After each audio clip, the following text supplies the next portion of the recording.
Sports Network is now live broadcasting from Sarasota, Florida tonight as beachgoers a couple of blocks from here to the west of us are viewing a spectacular sunset over Siesta Key. Well, we have something completely different for you as we have the game of the week between the hosting Sarasota Riverview Rams and the Tampa Bay Tech Titans. The Titans have made that trip down Florida Suncoast. They've arrived here at the Ram Bowl and here on the campus at Sarasota Riverview High School. I'm Brian Varnador. I'm joined tonight by my broadcast partner, Mr. Ken Burton Jr., and we are looking for some exciting Fall Classic football, Ken. Yes, exactly, Brian. And I'm excited tonight that this is our 11th season broadcasting in a 941. It's our initial, you and I doing our inaugural VSN broadcast, and one of the top games in the state of Florida today with these Tampa Bay Titans, which played in the state championship Class 7A last year, to the Riverview Rams. A great venue tonight. Both teams, these two coaches, highly successful. 16 seasons between them, Brian, and only one time did they not make the state playoffs. Pretty impressive. It's really spectacular tonight because you have a metro team, and then you have that, and then you have suburban tonight. But two teams, one I think was number 14 and was number 64 in rankings statewide of all teams. So it is a huge game for us tonight, Ken. Yes, and this is a what you would call in NFL a preseason game. It doesn't count, but these kids have not played. They've not been under the lights for 70 days, so they're excited.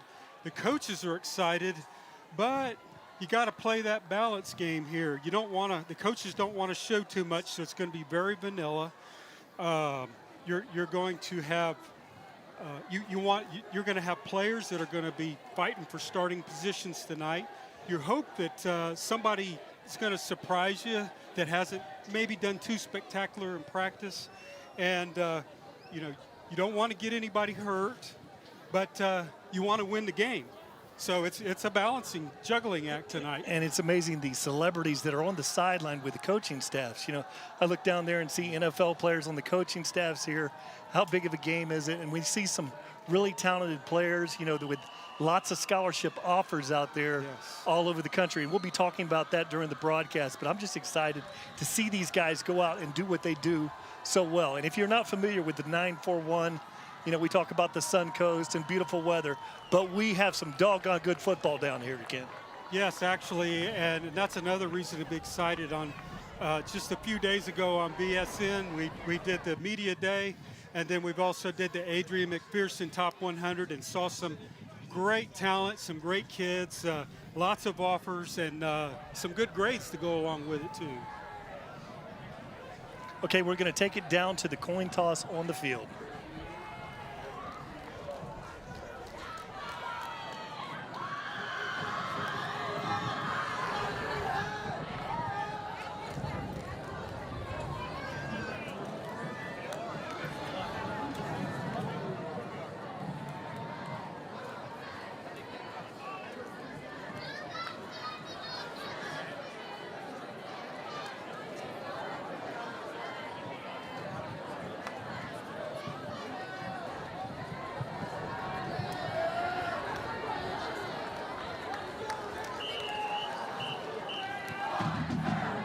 That is incredible with Sarasota Riverview. The Kilty Band, they put on a spectacular show, and they're out on the field now.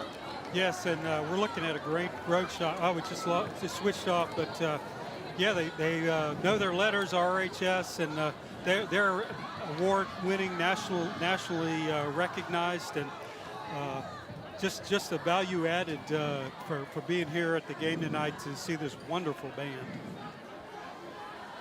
Now tonight, it's going to be about, I would say, 90-ish at kickoff. For me, those of you viewing from outside, we had no rain today, so it's been an extremely hot day today. And in this kind of fall classic format, a lot of time there's a lot of shifting of personnel, so maybe we won't see some of the cramps that occur here in Florida in the late in the third quarter and fourth quarter. And who's to say with these late night thunderstorms that we've been chased off the field before, and in Florida, you have to wait 30 minutes until after the last lightning strike. So we may experience that, but hopefully not. Just some good West Coast of Florida football here on the Varsity Sports Network, Brian.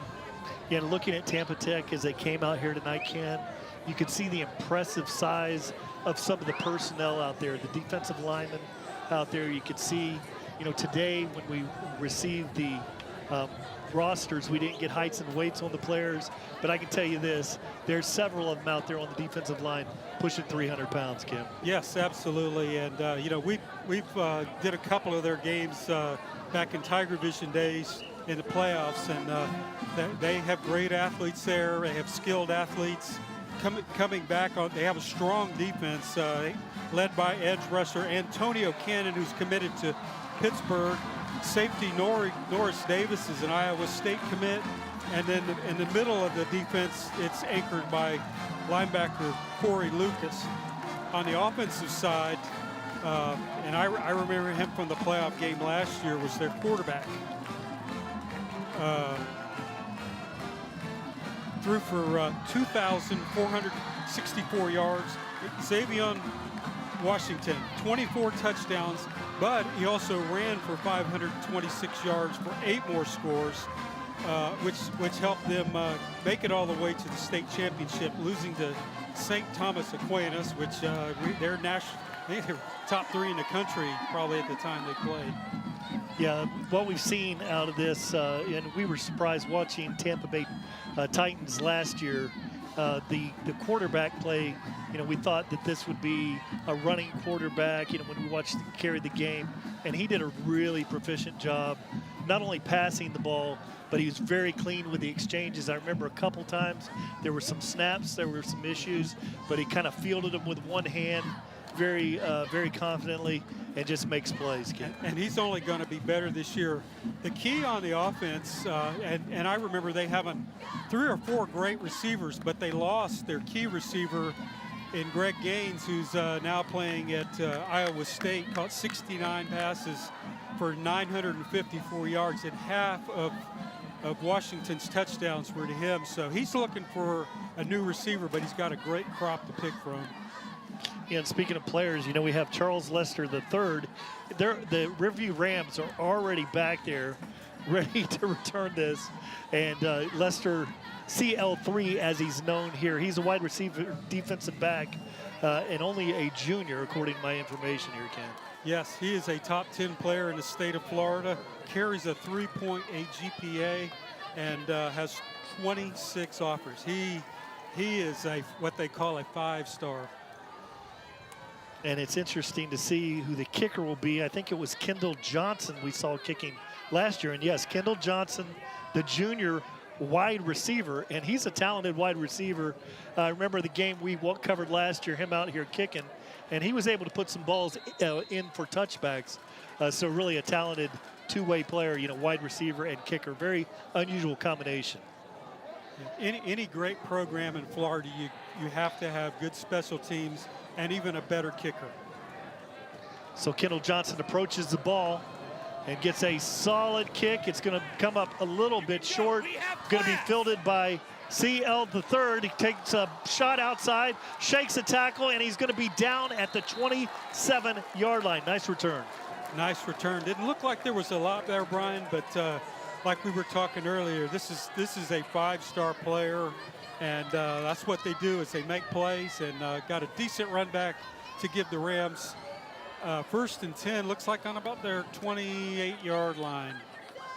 Be interesting to see how they come out from the quarterback position. So starting this one off will be Jeremiah Dawson. They do a lot of work between Dawson and Noah Sterling, but Dawson will take the first snap. He's a junior, nice-looking player, about 6'4", 215 pounds. He's got twin receivers out there on the right side of the formation, single receiver to the left, one back in the backfield. And he hands it off, breaking a tackle, trying to get an edge, and he bounces out and spins in down to the 40, and that is a great run on the first play of scrimmage. Trying to get a name there. Anyway, it looked like a busted play, Brian. Nowhere to go. 21 just missed him. And that's DJ Johnson. Looked like a 0 on the jersey. He's got it tucked it up there. So it's DJ Johnson from the backfield. DJ Johnson has the ball again. Nice spinning move. Drives again for another first down. The Riverview Rams come out of this one, and they're really pounding the rock, Ken. Yeah, it looks like the offensive line looks like they're in mid-season form. Running back there, great north-south, and just carrying the defenders for a first down. Now coming over here in the slot is Charles Lester III. 2 receivers out there to the left. This time they hand it to CJ, and he's got it. Gets the edge, tucks it up, and he's going to be tackled about 1.5 yards short of the first down. Little jet sweep. Looked almost like the old wing tee coming out of there. Yeah, pretty much. As we watch the replay, slow developing play. He just outruns the defensive end there. And great gets on the outside. Yeah, great block there. Good pickup, Brian, there at the end to get him a couple extra yards. So 2nd and about inches on the play here. And DJ Johnson in the backfield there behind Jeremiah Dawson. 2 receivers on both sides of the formation. Ken, I don't look for him to throw the ball here. I think they're going to run the... Well, 2nd and short, you can open it up here. Now they flip the marker, so it's 1st and 10 as the play breaks. So they hand the ball off to the back, and that's DJ Johnson. And he runs for about a 5-yard gain on the play. Yeah, like this Dawson kid, he won the job in spring practice through 3 TDs during the Jamboree, but we're seeing a high snap. You know, the quarterback center adjustment there, they got to get that snap worked out, but seems like he's being able to handle it okay. Yeah, it did mess up the timing of the play, but he did a good job managing that back there. Another high snap, and this time he bounces outside. He's got a first down, cuts it inside and to the boundary for another first down. Boy, that... I like DJ Johnson.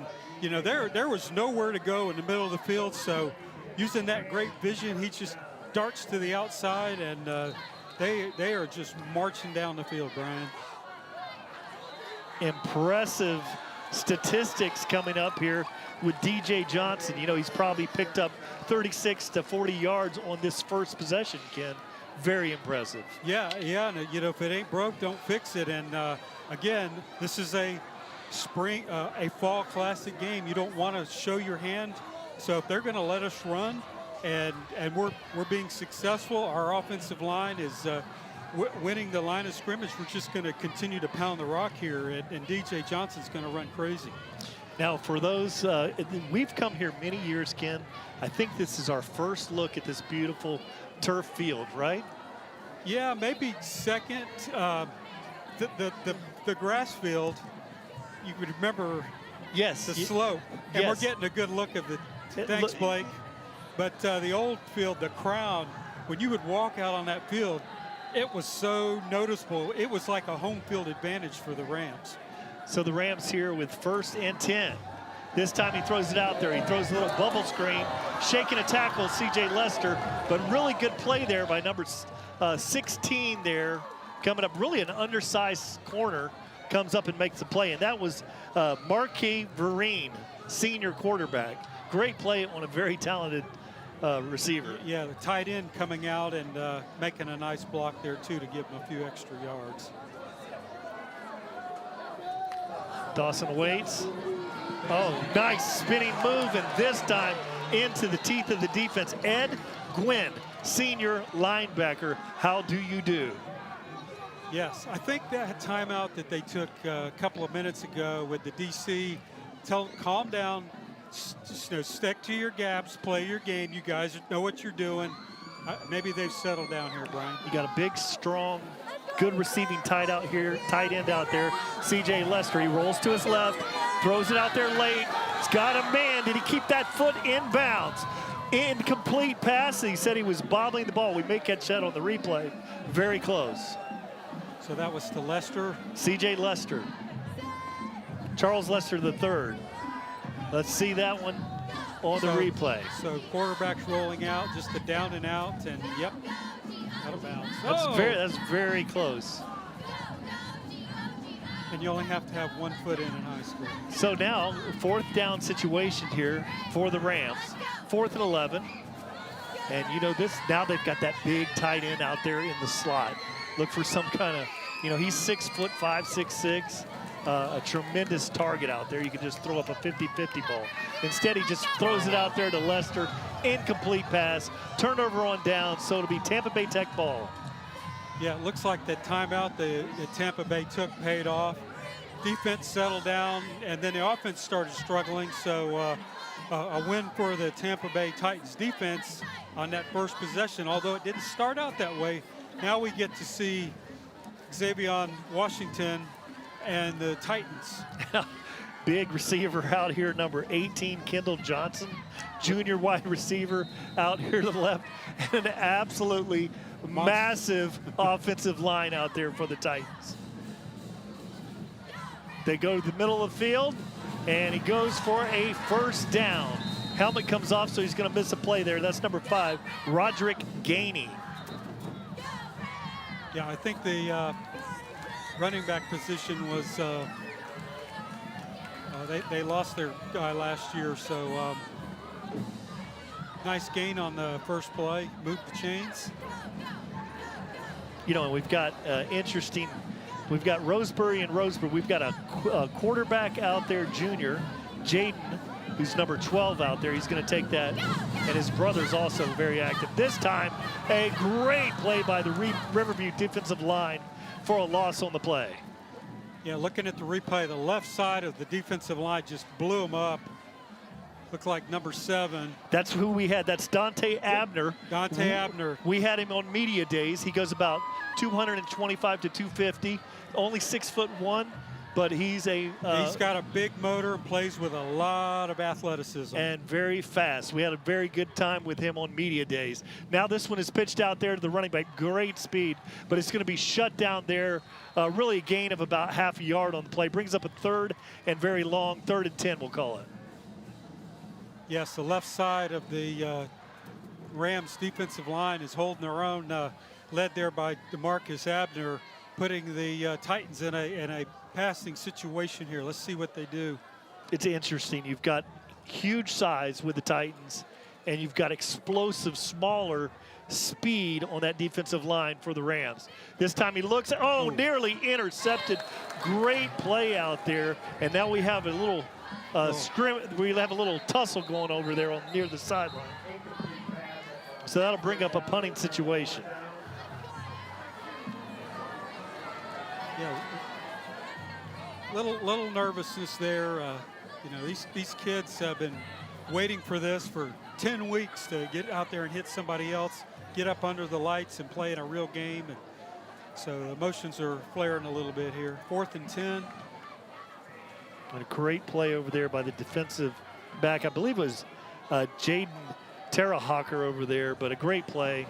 Now Charles Lester III is going to go back to return the punt.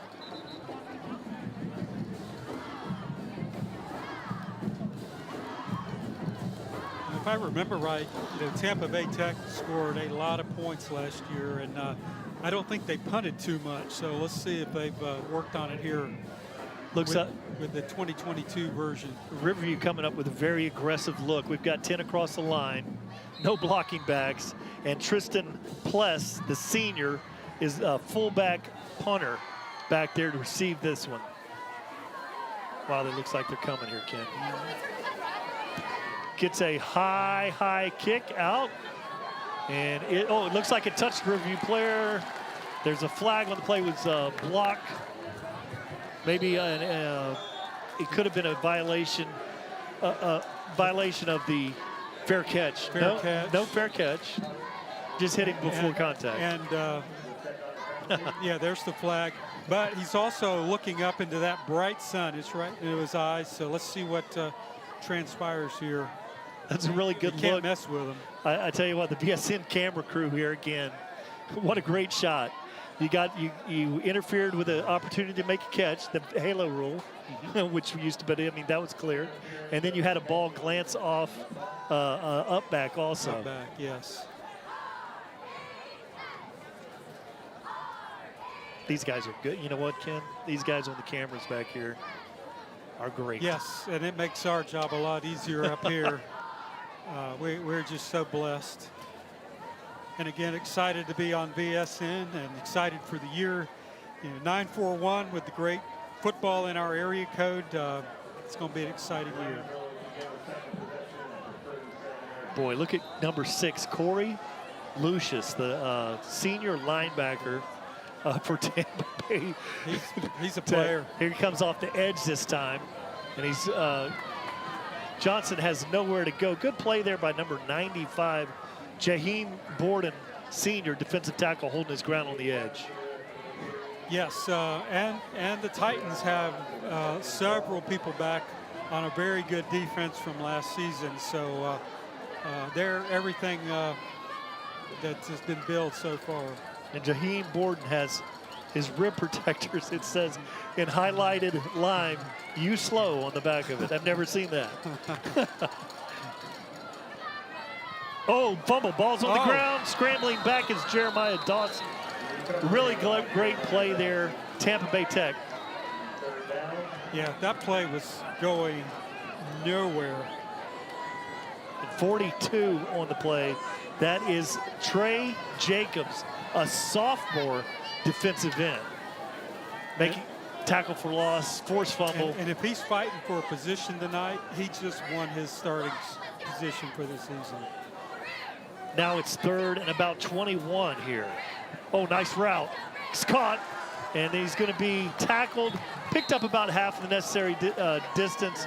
It brings up it's 9 yards to go. Probably a punting situation here, Ken. Yeah, actually, defense is back in kind of like a prevent. Just keep everything in front of you. Nice pitch and catch, but again, way short of the first down. Another solid tackle there by Marquis Varent. Another solid tackle.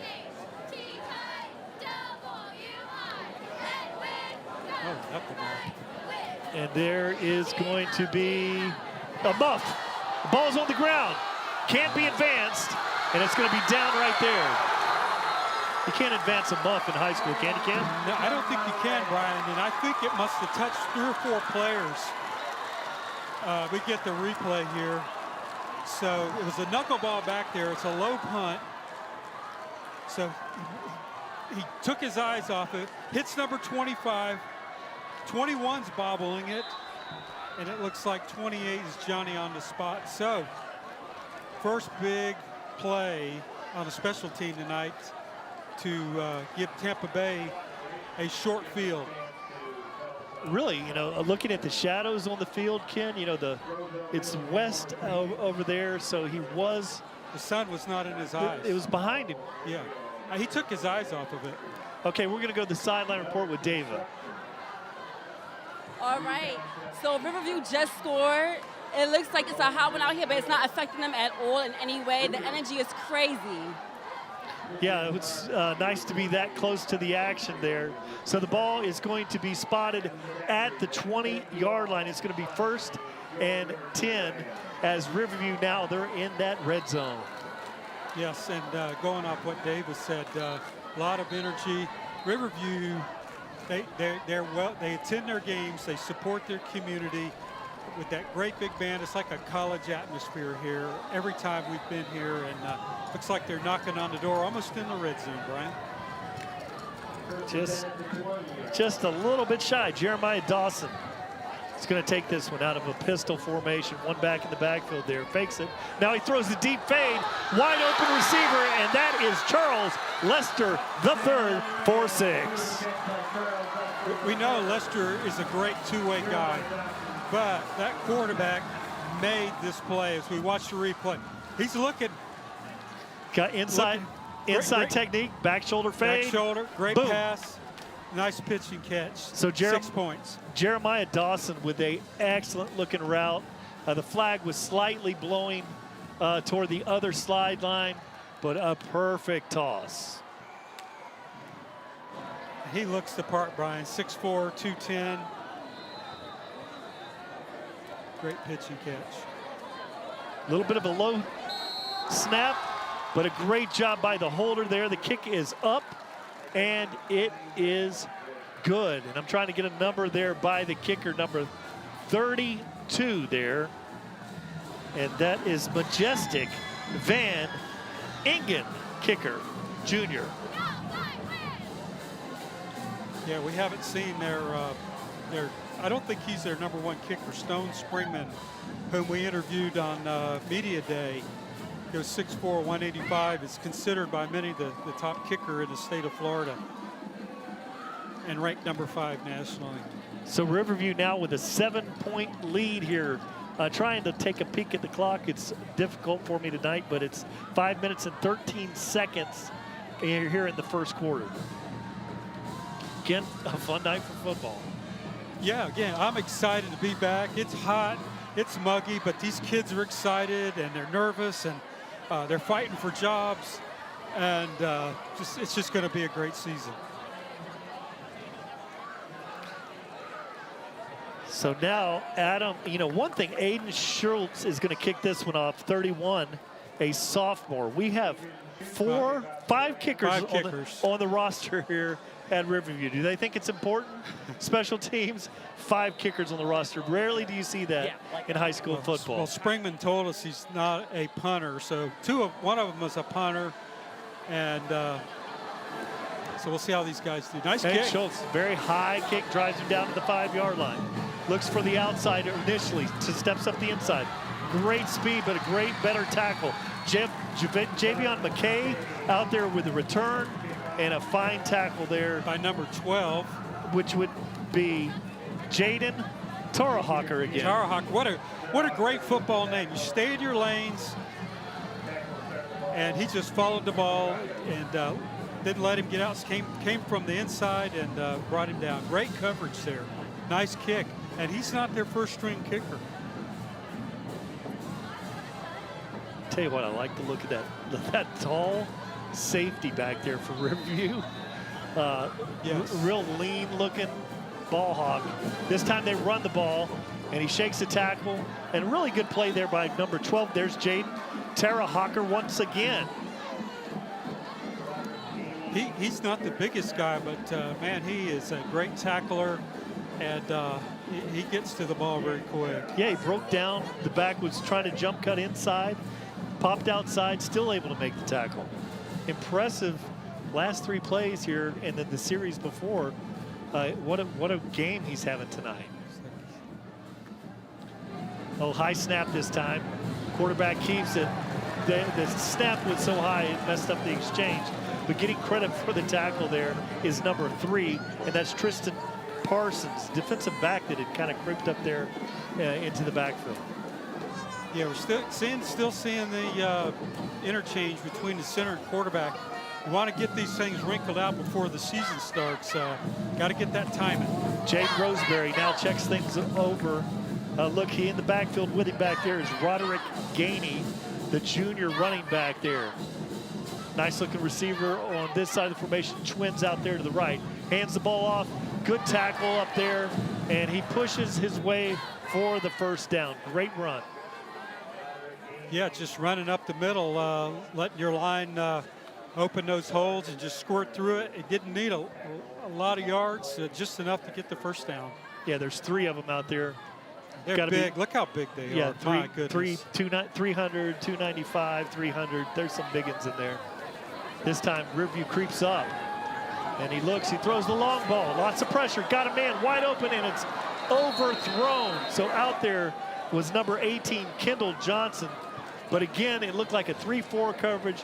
The Rams rolled up some heavy pressure, forcing a bad throw. Probably put him in a man situation there, and he had the corner beat by a few yards. And nice throw by the quarterback, but just a little short. He had to wait on it, and they couldn't make the completion. But it was there. Yeah, and he didn't really get the chance to set his feet and step in. It was kind of fade back away heavy from the rush. pressure. Oh, this time it's a handoff the middle. Really good play there. And there's the ball's on the ground. I think they blew it dead. There's a penalty on the play. Number 63 over there is involved, and that is Kai Gadsden, the senior offensive lineman.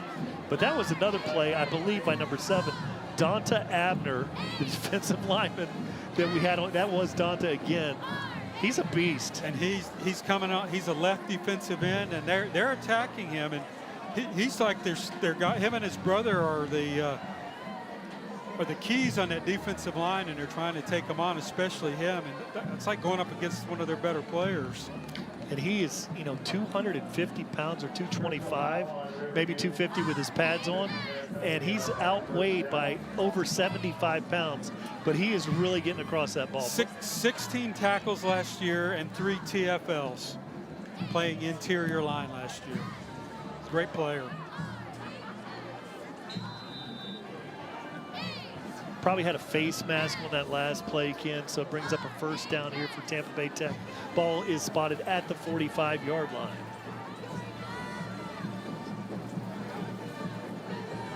Roderick Gainey in the backfield. He's got it, goes up through the middle, and he gains about 7 on the play. Looks like Tampa Bay sticking to the running game. They're just running straight dives up the middle, and we'll just get behind that big offensive line, and we're going to wear you down and try to stop us. Brings up 2nd and 5 here.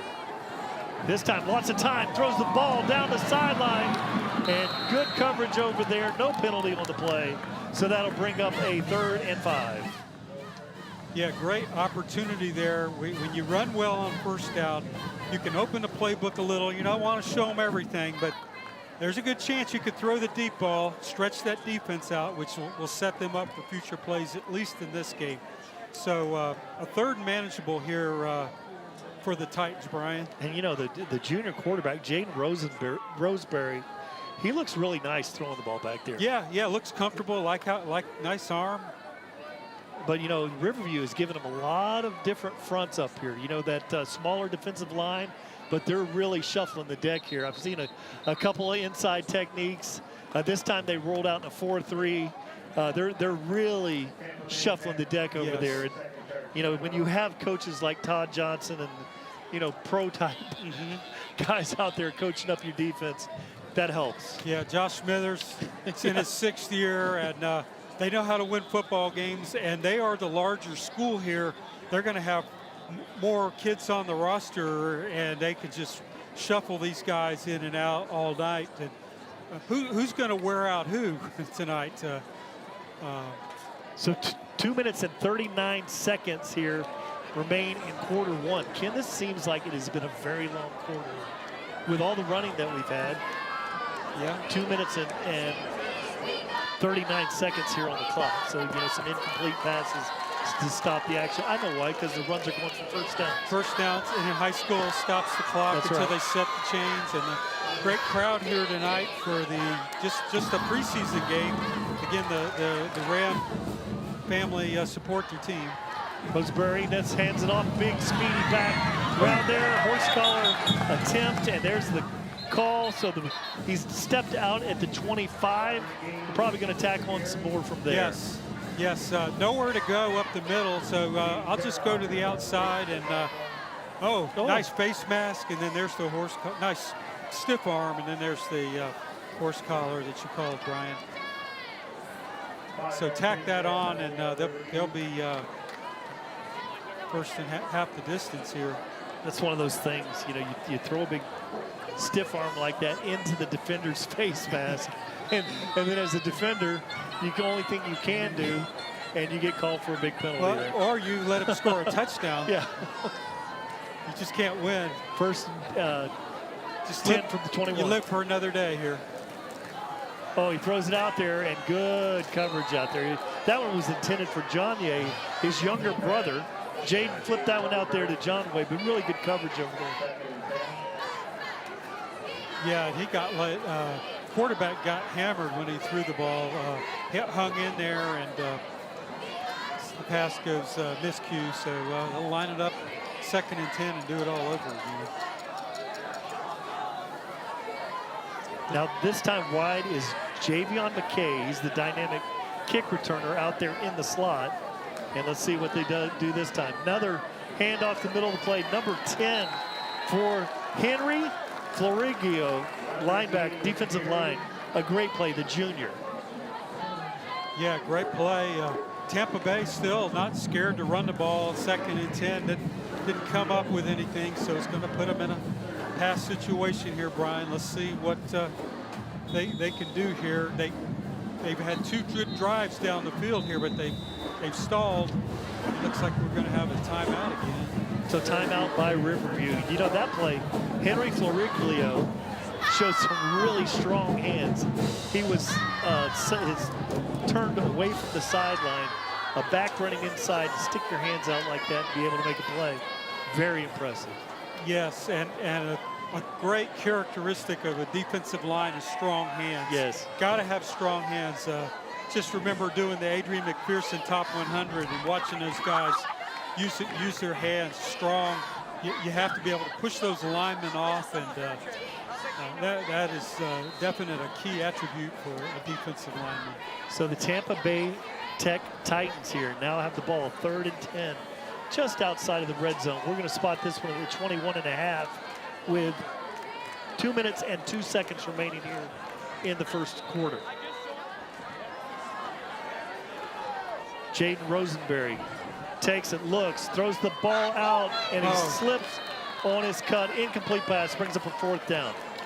So Ken, from here, you got about a 37.5 yard or 38-yard field goal from here. What yard line? 21.5, let's 21, say. yeah, 38. Don't look like they're sending their kicker out on the field. Looks like they had a great call on, but yeah, like you said, the receiver lost his footing. It was thrown to that outside shoulder, and just didn't make it. The turf monster will get you on those combination routes. Yes, it will. And that's what it was. This time he's hit as he throws the ball. Great catch, and then the ball came out. This is going to be a great look because he caught the ball up in there. This will be a great replay. I think the ball came out on his landing. Watch this. So quarterback staying in the pocket, gets hammered, doesn't even see the receiver, catches it, gets hit. Penix up there. Now watch this ball. Watch him land on his head. Ball's out. Oh, ball's in. Ball is in. Yes, sir. He got it. Nice. What a great play by Mackay Penix there. That was amazing. That is just great concentration, and you know you're going to get hit and you're going to land on your head, and he held on to that thing. Great quarterback and wide receiver play. You know what is even as great as the catch was? The play-by-play on that, incredible. That looked like the Amadilla play. Do you remember that last year in the NFL, where it was an incredible catch? Yes. Yet same play. Yes. The ball was in the air about 2 inches off the ground, and he got his hand under it just like that play. Now he looks Roddenberry, ball's tipped. Oh, he had him. Great play by your linebacker there, dropping back. Great drop there. Let's get a number here. Coming up here. Throwing the slant to Lester. No, I'm sorry, number 1. Number 4, which is DeMarcus Abner, drops back there. Coverage. Just made a great play. Because that was a touchdown. That was 6. Yes. Yeah, just a simple slant, and Rosenberry throws the long ball and tries to bring it in with one hand. No flag on the play. Brings up a 4th down. Yeah, defensive back was right there with him, had a hand on him a little bit, just enough to throw the play off. So again, Tampa Bay Tech here 4th and going for it. Look at that matchup wide out there. He's doing it again. He's going for the 50-50 ball, and he's got it. And a flag. So, yeah, you saw the Penix out there, the size mismatch on the corner there. So check it out as he broke. Pretty good coverage there by Eugene Hicks, but just a high throw with a very big receiver. Number 13. So there you go. There's. Yeah, the big tight end. Great 50-50 chance, and it paid off that time. Nice pitch and catch. Tampa Bay Tech hung in there. They almost had some stalls on that drive, but they were able to finish it. That's why they made it to the state championship game last year. And they're clicking here on all cylinders on this drive. Jaden Roseberry, the quarterback, will be back there for the hold, and kicking will be Antonio Perez, the senior kicker, left-footed kicker. Nice snap, ball's placed, kick is up, and it is good. So with 57 seconds remaining here in quarter 1, this one's knotted up 7-7. Really on that series, came down to 2 big plays, Ken. 2 big plays being made by number 13, McKee Penix. First of all, the high catch and juggling the ball all the way to the ground, and then just using that superior size there on the old post corner fade route. Yes, and then they had the one penalty that a face mask or something that gave them, it kept the drive alive because it was going to be 3rd or 4th and long. Got him, moved the chains, and they kept the drive alive, and that's what great teams do. Capitalize. That was a tackle at the line of scrimmage, you know, and would have been set up a near punting situation. Yes, you're right, absolutely, Ken. Total recall by Ken Burton Jr. here. 18 is Kendall Johnson, the wide receiver, is going to kick this one away. So the extra point kicks left foot, kickoff guy kicks right foot. Approaches the ball. He hit this one, then short kick. And you better watch it. It has a bounce. So you got to watch it on a turf field. We've seen so many of those look like they're going out of bounds and check them. And it's no different than an onside kick, except it's 40 or 50 yards down the field. It's a live ball. So if it's going out of bounds, you better make sure, or your special team coach is not going to put you back in there next time. You can't afford to let that thing. But it was obviously going out of bounds. So they'll get. The Rams are going to get great field position to start this drive. All knotted up here at 7. It's been everything this game has been built. 2 great teams that we're going to see most likely in the playoffs in Class 3 Suburban and Class 4 Metro. Class 3 Metro, Class 4 Suburban later in the sideline. Let's go down the sideline with Dava. Hey, I'm with the Riverview Seniors, Angelina and Romy. Yeah, and they are so hyped. You go, David. That's a great look, the excitement here. Now this is going to be interesting, backed up for the kick. So now the ball is going to be kicked from the 35-yard line. So that opportunity to pooch one out there, Ken, we're going to have to see him drive it out there. It kind of takes that pooch opportunity away. And then you got to kick it to Charles Lester III, you know? Right, so if you've got somebody like a Lester back there, a 5-star, make him kick it again.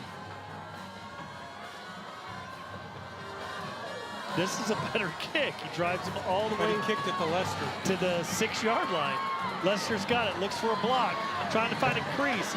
And big hit. Now he's down at the 30-yard line. Big hit there. I believe that was number 32. 32, which was Eric Parks, a freshman safety with a huge hit. Let's check it out, Ken. Yeah, looking at Lester again, you don't want anybody to get hurt, especially the best athlete, maybe in the state of Florida. He gets hit here, shot to the right, but he got poked in the eye or something there, and then he went down. And I bet the coaches were a little nervous when they saw him go down like that. You do not want to get anybody hurt again. And that was number 19 on my roster, which is unlisted. So you don't want to get hit that hard by an unlisted He's player. trying to win a job tonight. DJ Johnson tries to, oh my goodness.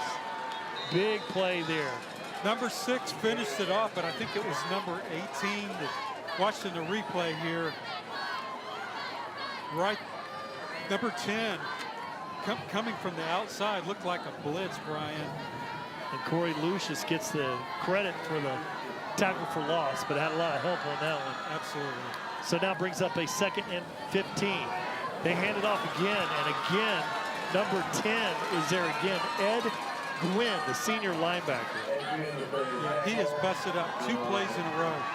So watch him just come from the outside and explode on the scene. And when they connected, running back goes backwards as the quarter ends. Quarter ends with a score tied at 7-7. Great game, Ken. Searching for meaning in a relentless world. Always connected, but somehow alone. Trapped by illusion. We offer another path.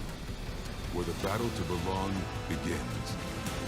Awakened by a calling, united by the cause you fight for, no one can take away what it means to be among the few, the proud, the Marines.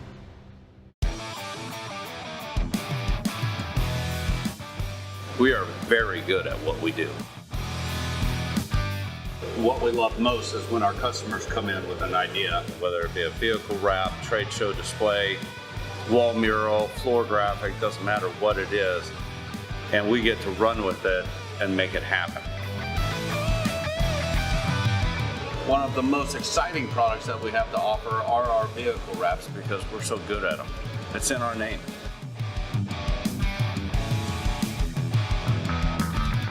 From design to installation, you're not going to find a better vehicle wrap. We treat every vehicle as its own canvas to create a design to maximize exposure for our customers when they see it for the first time. Yeah, what a great new sponsor there. Now That's a Wrap out of Sarasota, and they do beautiful work there. So now coming out 11:51 on the clock here in the second quarter. Rams had a first down on the first possession. Scooter Trotman on the carry there and got a first down for the Rams on that play when we went live. I want to see a lot of Scooter because S-C-O-O-T-A, Scooter. What a great name for football. Ooh, good feet by Scooter.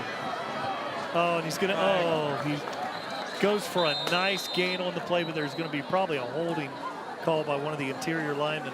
But it'll be down about 4 or 5 yards. Yeah, it looked like a delayed call. And he was already past the line and into the second level of the defense when the flag came, so it really maybe not have been necessary. So it's a spot foul, but that looks like they're doing that one from the line of scrimmage. Looked like the hold may have occurred, three.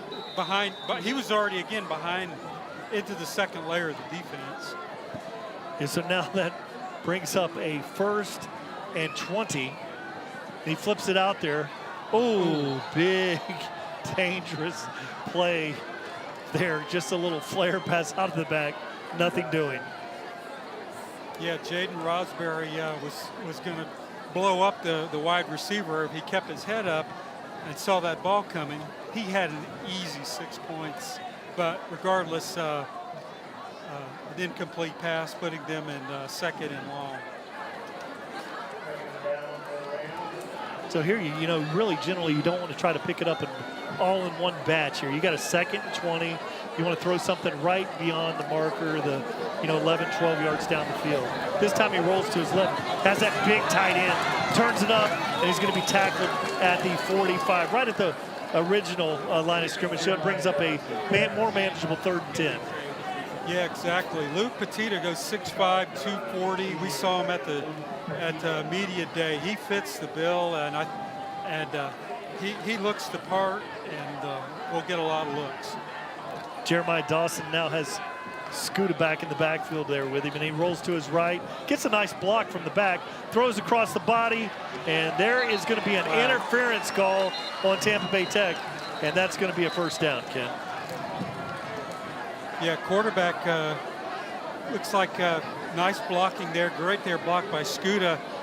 Quarterback keeps his composure, throwing right to the first down marker, had his receiver, and then was interfered right as the ball made contact with the receiver and the defensive back. So it's a 10-yard penalty. Yeah, you just can't say enough about the block by the up back there. He made the play. And Jeremiah Dawson very calmly threw out there, bought a little time. Receiver works back to the marker. Just a nice heads-up play by the quarterback.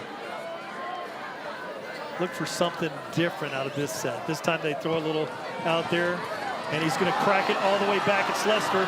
Jennings moves, goes for a big loss. They may call a face mask here.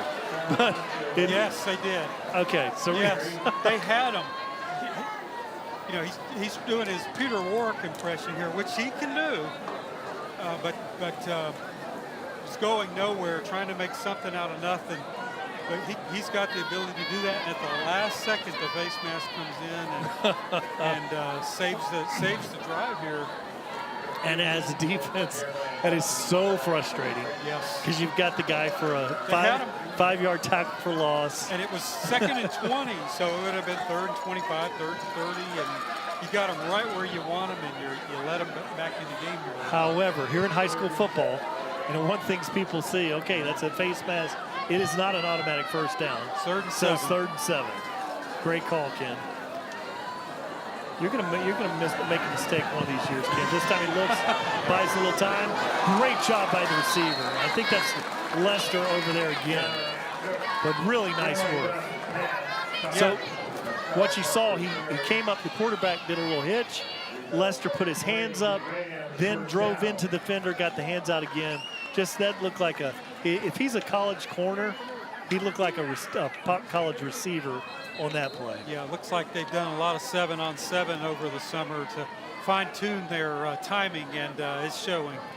That's a big first down for the Rams. They desperately needed that. Now, this time the ball is going to be spotted at the 41-yard line. Dawson hands it off to the back. Oh, nice cut. And he's trying to get it wide. And really good play. Scooter tries to get there, but number 25 is Sion Sheffield, the sophomore linebacker. Great play. Yeah, watching the replay. Scooter, sees nothing on the inside, heads outside. Maybe there he should have cut up the field, and he might have got 3 or 4 instead of just 2 or 3 here. But regardless, I like him. He's looking good as a running back. It's good feet, and good feet on this nice turf field here. 9:28 on the clock. Option this time. Scooter's got it. Gives him the little lame leg. Change of pace. Goes for a nice gain of about 4. It'll bring up a 3rd and 2. And you said it, Brian, a great change of pace. You know this quarterback is probably 6'4". He's not going to run, but just enough to get the defensive end to commit, get that ball to your running back. Scooter there, let him do his thing, makes it a 3rd and short. Yeah, Scooter kind of was slow breezing through that at first, just waiting for the time to cut back on that linebacker. It was a really nice run. Good execution here. 3rd and 2, probably 2 down territory from here. Absolutely. Dawson hands it off to Scooter. Now, oh no, great tackle there by number 9, and that's Antonio Kamen there. That's that defensive end, Pitt commit, lined up in the interior of the defense that time, Ken. Yes, that's why he's going to University of Pittsburgh. And a great call to go up the middle, but they read it perfect. They got their D1 commit there, Johnny on the spot. Now makes it a little more an interesting 4th down here, Brian. Well, here's some of the things you can do from this formation. Now you got a little bit of a jumbo. You've got that big tight end in the H-back situation here, off to the left in the slot back. That's one where he can kind of do a little delay here. 2 receivers out here to the left and 1 single out there to the right. And I look for the tight end. They're either may follow him into the hole or maybe stand up and throw the ball. This time it's an option. And boy, look at the speed. Can he win? It's going to be close. He looks like he got it, Ken. That play, Brian, looked like it was going nowhere. It was slow developing. Quarterback had to pitch almost immediately as the interior lineman is going to level him. Running back there has to run for his life. And luckily, he had the wide side of the field and was able to get around, and looks like he's got it. First down. DJ Johnson, he's shown us a lot of interior running tonight, but he really showed some blaze because he had a very speedy defender in chase on that one.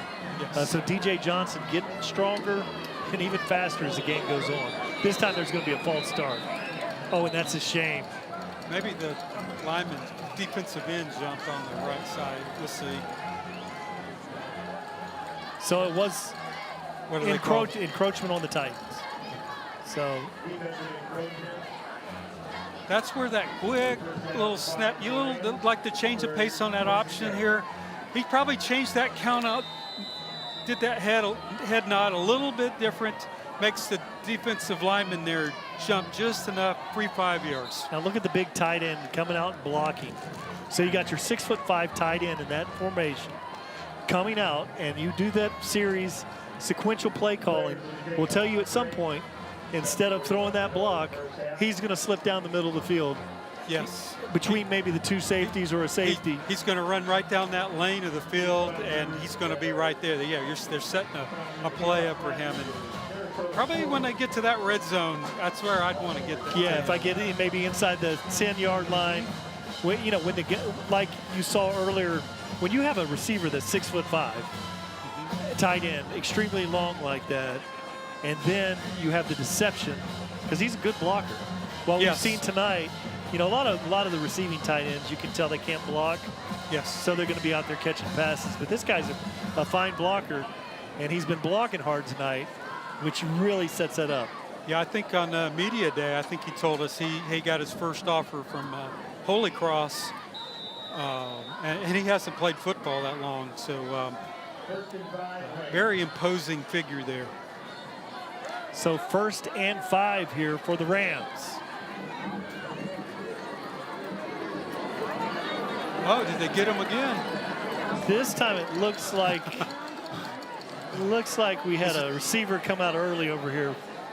And that's what a fall classic is about. A lot encroachments, offsides, it's working those kinks out. These kids are nervous, and as they start rotating players in and out, they're fighting for jobs, so they want to get an early start. It's just the nature of the beast.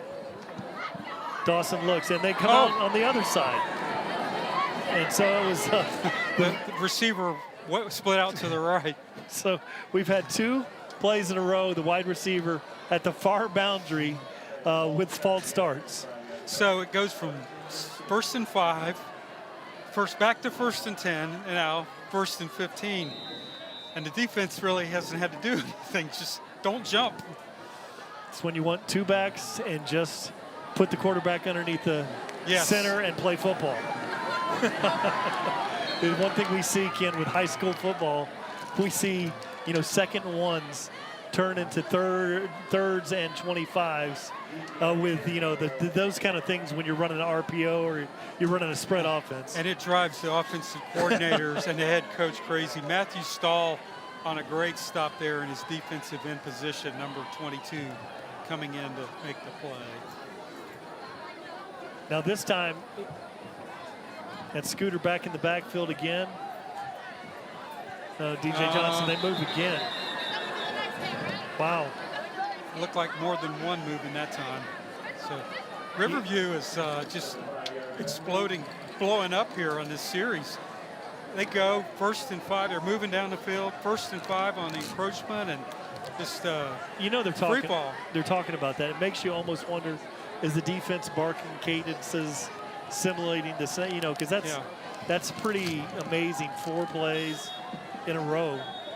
Problems with just getting the snap count. Very unusual. And a good smart thing if that's what's happening with the defense, especially if they're putting in fresh players and they're going off a sound and they're going to jump. So there's a lot of things that go on down on the field that we never hear about. So, we can kick it down to our sideline reporter, David. Hey guys, they're hitting really loud down here, so that's how you know that both defense teams are really on point. So you can hear the volume picked up on the field mic. So David, what's the speed look like down there tonight? Okay, so we're going to go back to the action here, and we have Jeremiah Dawson in a shotgun formation. And he's got 2 receivers out on the right side, 1 single on the left. This time hands the ball off.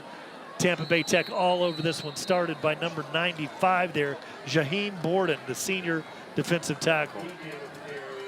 Now that brings up a 3rd, and Ken, you got your calculator? What you got? 3rd and probably 18, and they were trying to run, and there was just nowhere to go. Obviously, passing situation here. 6:01 on the clock here. That's amazing. The guys in the truck have it all synced up here for us at VSN Network. And we've got 2 receivers out here to the left, 1 single out to the right. This time he fakes it, throws the seam route for the tight end. Incomplete pass. And there's what we were talking about, yes, Ken. Exactly. You had called that just a couple of plays earlier. Looked like they're going to run it again. Looking for that tight end down the middle of the field, running that seam route. But the two guys right there. But, you know, he's an imposing target. Get it to him, not unable to do it. So brings up a punting situation here for the Rams. Number 19 back there is not listed, along with Javion McKay back there, number 1 to return.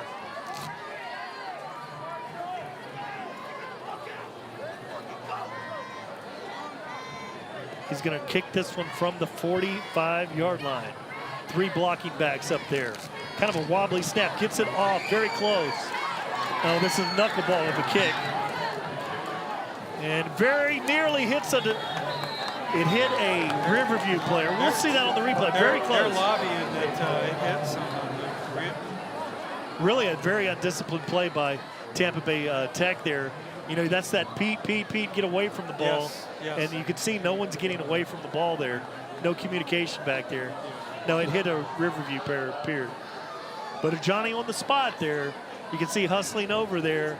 A smart heads-up play and unable to get a number on that.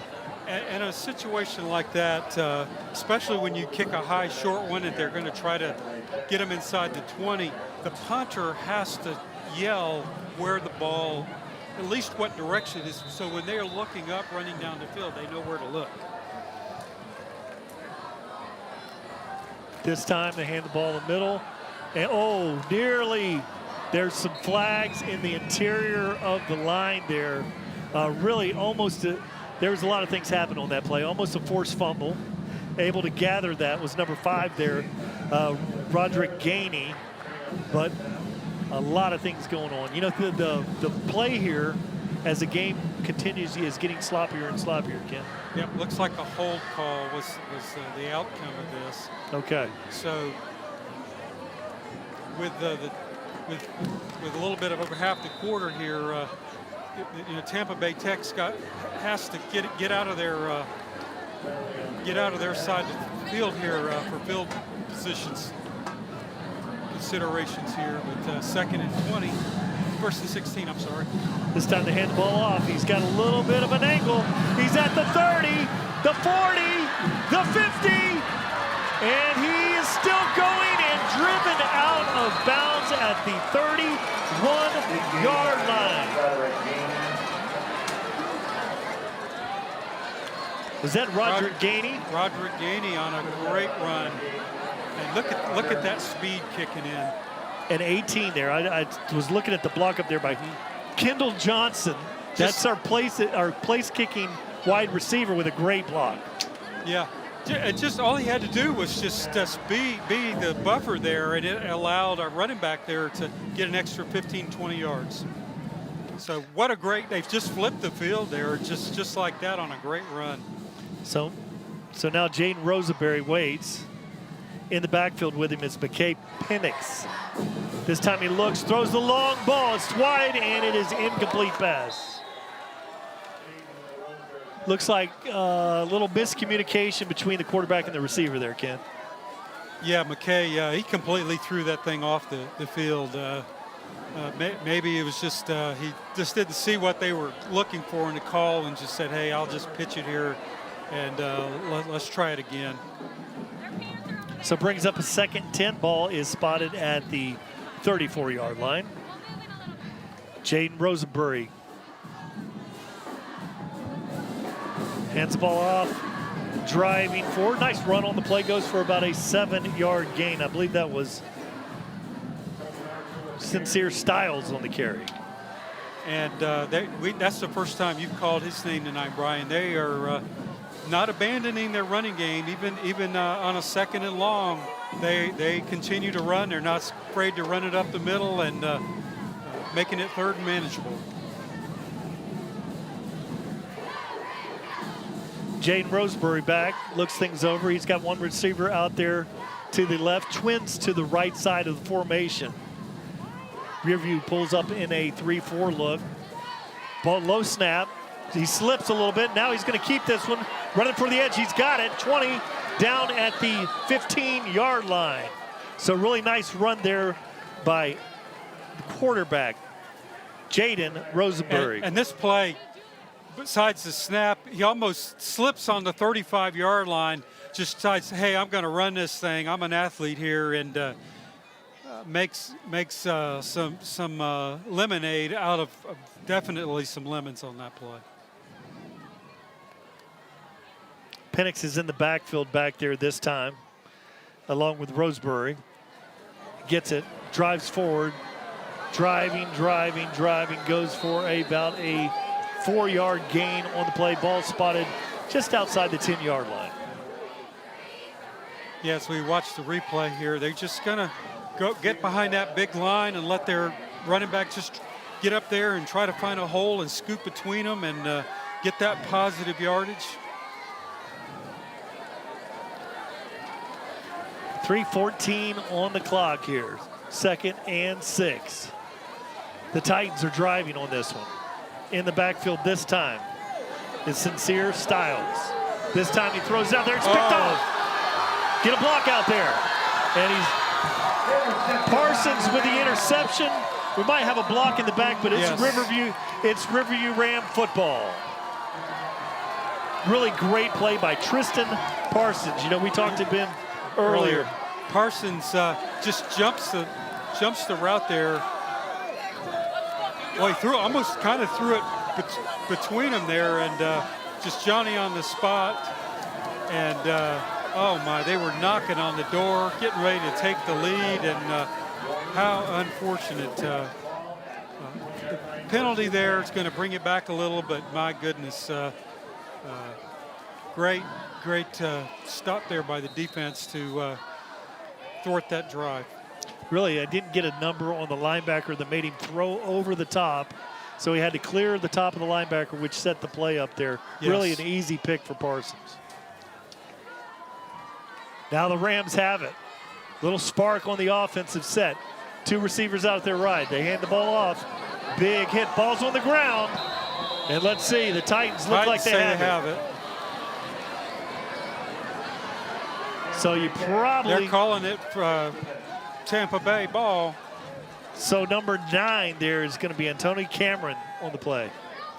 Let's see what happened. Looked like a clean handoff.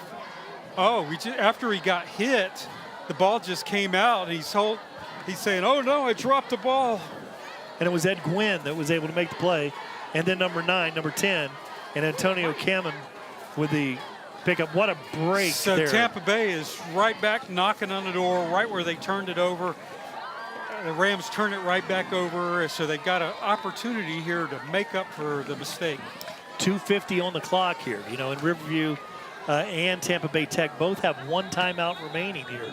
Up flag. There's a flag there, and it's going to be a false start. Well, it's preseason football.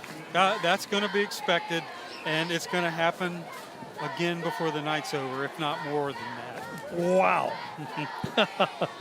Painful batch of false starts here in the last, in the last 8 minutes of, looking at your watch, but in the last 2 series here for both teams.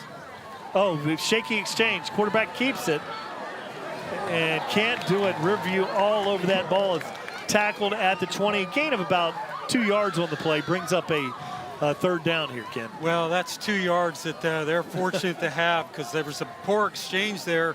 And the back didn't take it. He didn't try to pull it back either, so there was just nowhere to go. And you're just looking to fall forward, and we'll take it. I got distracted. It's 2nd down, obviously, but I was just thinking about false starts. Yeah. And so now it brings up 2nd, and we'll call it 13 here. Tampa Bay Tech Titans. This time they got the handoff in there, driving forward for a gain across the 20-yard line. Another 2-yard gain. Somebody on the defense there beat the snap, but dove. Yeah, it looks like the linebacker is going to come in there and jump the gap, and just goes in the wrong direction. Great cut. The running back just put him in a bad spot there. Managed to make something out of nothing. So still 3rd and long here. And Luke Haskins with a good play there, defensive lineman. 3rd and about 13. Now he looks, throws one for the edge. Good coverage over there. Ball's in the air. Incomplete pass. Great coverage there by the Rams. Looks like number 22, Brian. Looks like he's open initially, throwing for the pylon over there. Throws the ball high up in the air, which hangs, which allows the defensive back to get over there and make a nice play. That was number 22. Yeah, that's Eugene Hicks there with a play. Defensive back junior. Now that brings up a fourth, and they're going to go for it here. Probably maybe trying to draw those Rams off sides. Looks over. He's got the big back in the backfield with him there. Probably back there to block for him is Tony Marshall. They have one timeout, so they may just work the clock here. Take the timeout. So there is the timeout. You know, you got to try. Yeah. And since it was an incomplete pass, the clock's not going to move, so you're not losing any time. And hey, if they jump off, it goes to a 4th and 6, but then they get the timeout. Maybe they'll kick the field goal, you know, or they're going to have to dial something up here, which will be interesting to see what they call. Yeah. So the ball is marked at, what do we got, about 20, the 20-yard line? 37 yards, so a manageable field goal for high school these days. Off a very consistent surface. You know, you don't have any. There's no wind, as you can see the flag behind the fans there. There's no wind tonight, so, but no, it looks like they're going to go for it. That's a great shot there from the cheerleaders. And there's a beautiful sunset that they're not going to kick that one into over on Siesta Key Beach. But here, 4th and 13. Probably going to just throw the 50-50 ball out there. This time he looks, steps up, throws a great play by the Ram defender over there. Is that Parsons again? Great coverage. Yeah, it looks like he was throwing for Roseberry. Watch him jump. It looks like it might have been enough room to try to run that thing, but goes for the pass to number 12. Yeah. It's hard to see the numbers. Yeah, so that is Jaden Terrahawker once again. And you've called his name a couple of times tonight. He's had a good game tonight. Man, he's a player. Take that Terra and put ball. He's a hawker, all right. Yes. He's been a hawk all night out there at the defensive secondary. So now with a minute and 16 left here in the first half. And they're still trying to establish that interior run. And once again, the Titans are up to the task. Yeah, they know they only have one timeout. You can go in 7-7. That's a good halftime score. I thought they might try their 2-minute drill here, but maybe they're just good enough. Helmet comes off. 90's going to have to come off the field for a play. They're just content here maybe to go in 7-7 at halftime. We'll see. Yeah, that's the big junior tackle. Landon Hernandez had to come off the field there. Now you've got 50 seconds on the clock, 35 on the clock. And they're in no hurry to snap it. So it looks like he's got one play inside. That's when you back. Oh, look at this. And he made a nice cut outside, still in bounds, and finally tackled at the 20-yard line.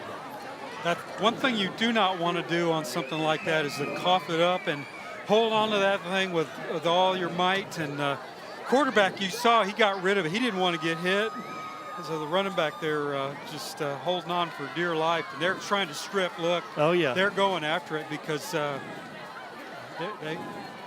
why not?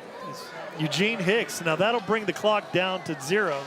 So at the halftime, in a very good football game here, a little sloppy with some false starts, but a well-played game by two very quality teams. Tampa Bay Tech 7 and the Riverview Rams 7. You know, Ken?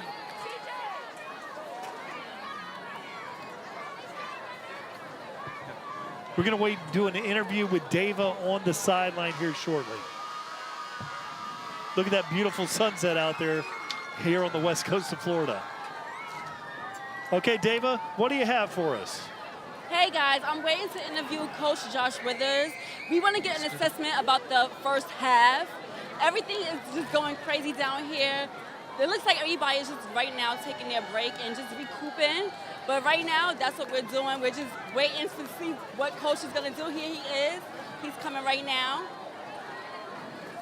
Okay, Coach. Coach Smithers coming down. Yes. Good All deal. right. Hey, Coach. So, can you give us an assessment on the first half?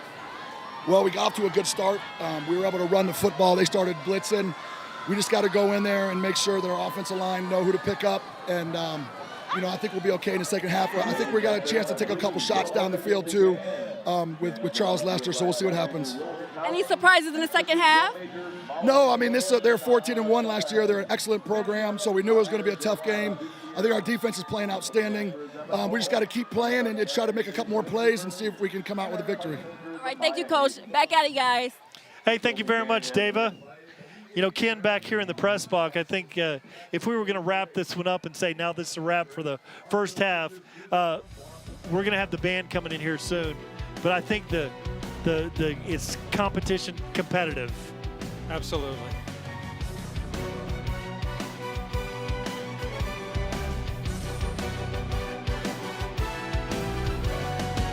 Sharing the road is everyone's responsibility. Riders, wear protective gear, make yourself visible, and follow traffic laws. Drivers, look twice for motorcycles. Use caution when changing lanes. Motorcycles may be hard to see. And maintain 4 seconds of following distance. Motorcycles can slow down without activating a brake light. Find out more ways to stay safe. Share the road, Florida, and arrive alive. For every generation, it has started with the call to serve. Discovering the purpose and the belonging earned with the title. Learning to dig deep and push through adversity together. Defending our nation and its people. It is a life of great worth and reward. But Marines are never really finished serving. Their commitment comes full circle, visible in communities across our country. This is Semper Fidelis, always faithful, always Marine, marking a path for the next generation.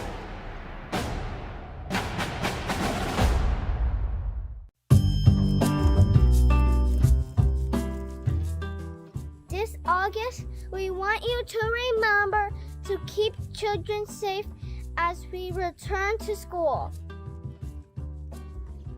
Always stop for stop school buses and obey signals for walking dogs. Remain alert and do not use a cell phone in school zone. And remember, car seats and triangle restraints only work if they're used correctly every time. Have your pipe. Set your button on the walkway.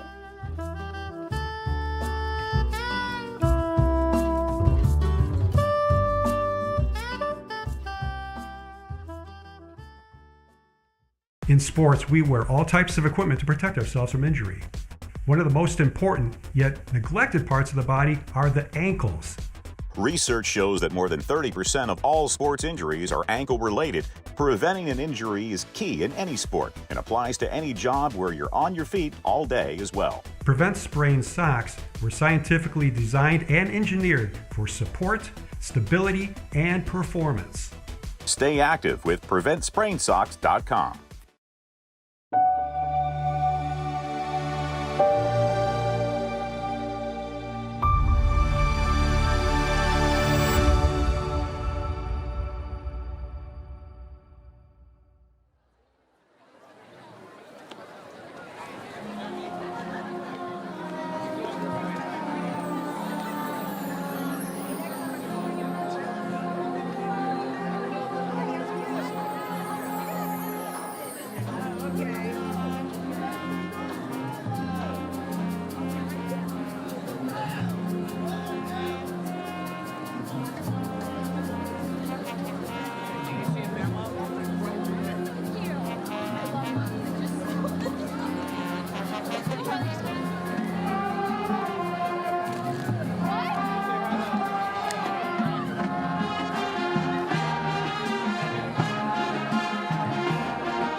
Murphy's this morning. They made this piece popular on the soundtrack to the Boston crime thriller, The Departed. We feature our pipers and Highland dancers on I'm Shipping Up to Boston.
Searching for meaning in a relentless world, always connected, but somehow alone, trapped by illusion.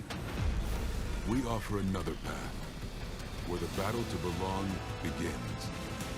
Awakened by a calling, united by the cause you fight for. No one can take away what it means to be among the few, the proud, the Marines.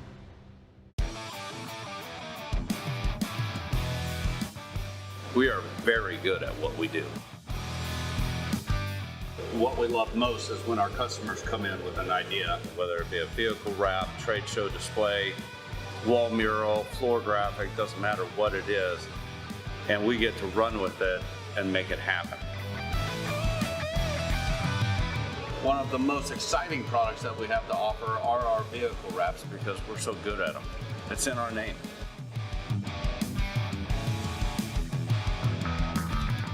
From design to installation, you're not going to find a better vehicle wrap. We treat every vehicle as its own canvas to create a design to maximize exposure for our customers. When they see it for the first time, we can tell we just nailed it. Bam! Your new vehicle wrap is going to show your customers who you are, what you do, and how to get in touch with you. We have the best installers in town, and because we're a 3M certified installation company, we use 3M products on all of our vehicle wraps, and we guarantee our installs from start to finish. So our customers walk away knowing they're getting the best service, the best products, the best material, the best installs, the best of everything. We know what we're talking about.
ThunderCityPro.com.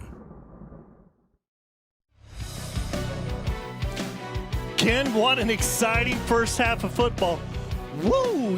Suncoast, this is great weather, great football.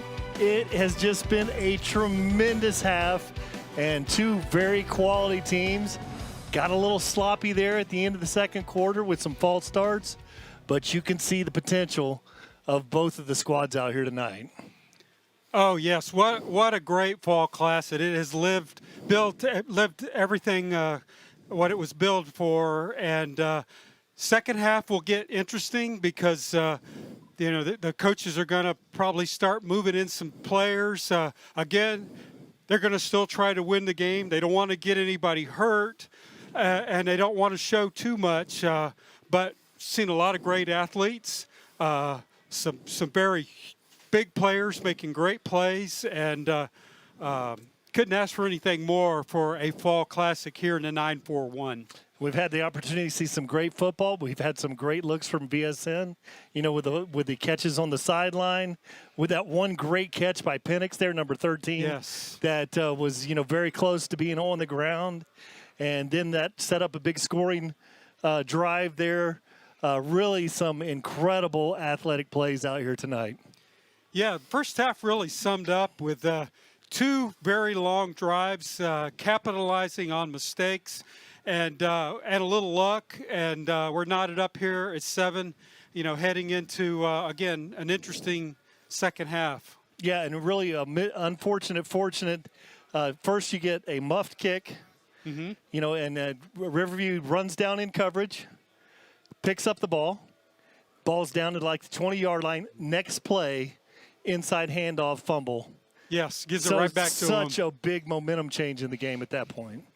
And again, this is preseason football, and these mistakes are expected. It drives the coaches crazy because they practice, but this is why you get a freebie game here, to get these kids under the light, getting them playing against a quality opponent, to work out all these kinks so that you can hit the regular season running. Yeah, just fantastic football. And so, we'll have about 2 minutes before we get to the second half here, Ken. I thought early on Riverview really established the run.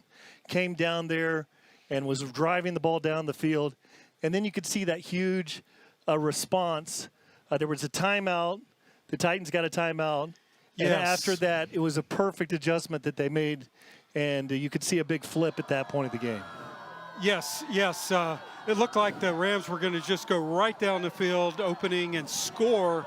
And Titans, let's just call a timeout here. Let's get the defense settled. And it worked. And then all of a sudden, the Rams could not do anything. The Titans looked like the defense that went all the way to the state championship last night and was able to thwart that drive. So a lot of it's like the chess game with these two coaches. Again, as we said in the pregame, between them they have 16 years as head coaches here on the west coast of Florida, and between them they've only missed the playoffs one time. So I love the chess game going on tonight. Let's run that one more time, Ken. So 16. So the two coaches tonight from these programs have combined 16 years being a head coach at the school, and they only missed both of them have only missed the playoffs one time. I think it was Tampa Bay Tech, maybe 2014, 2015, early on, and I think they've made it 7 years in a row. So, and we will see both of these teams in the postseason without doubt. And barring major injuries or ineligible players.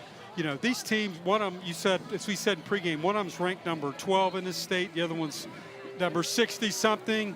And all right, let's sit down. Let's get the kickoff, Ken.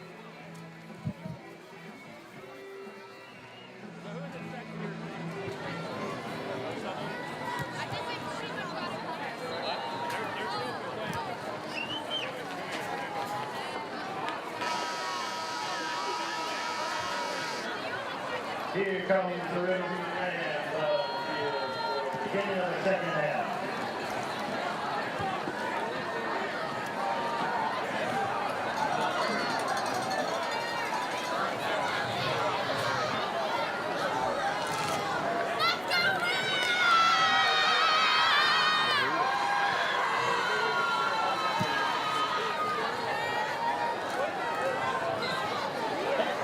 Let's take it down to the sidelines. David, what do you have for us down there?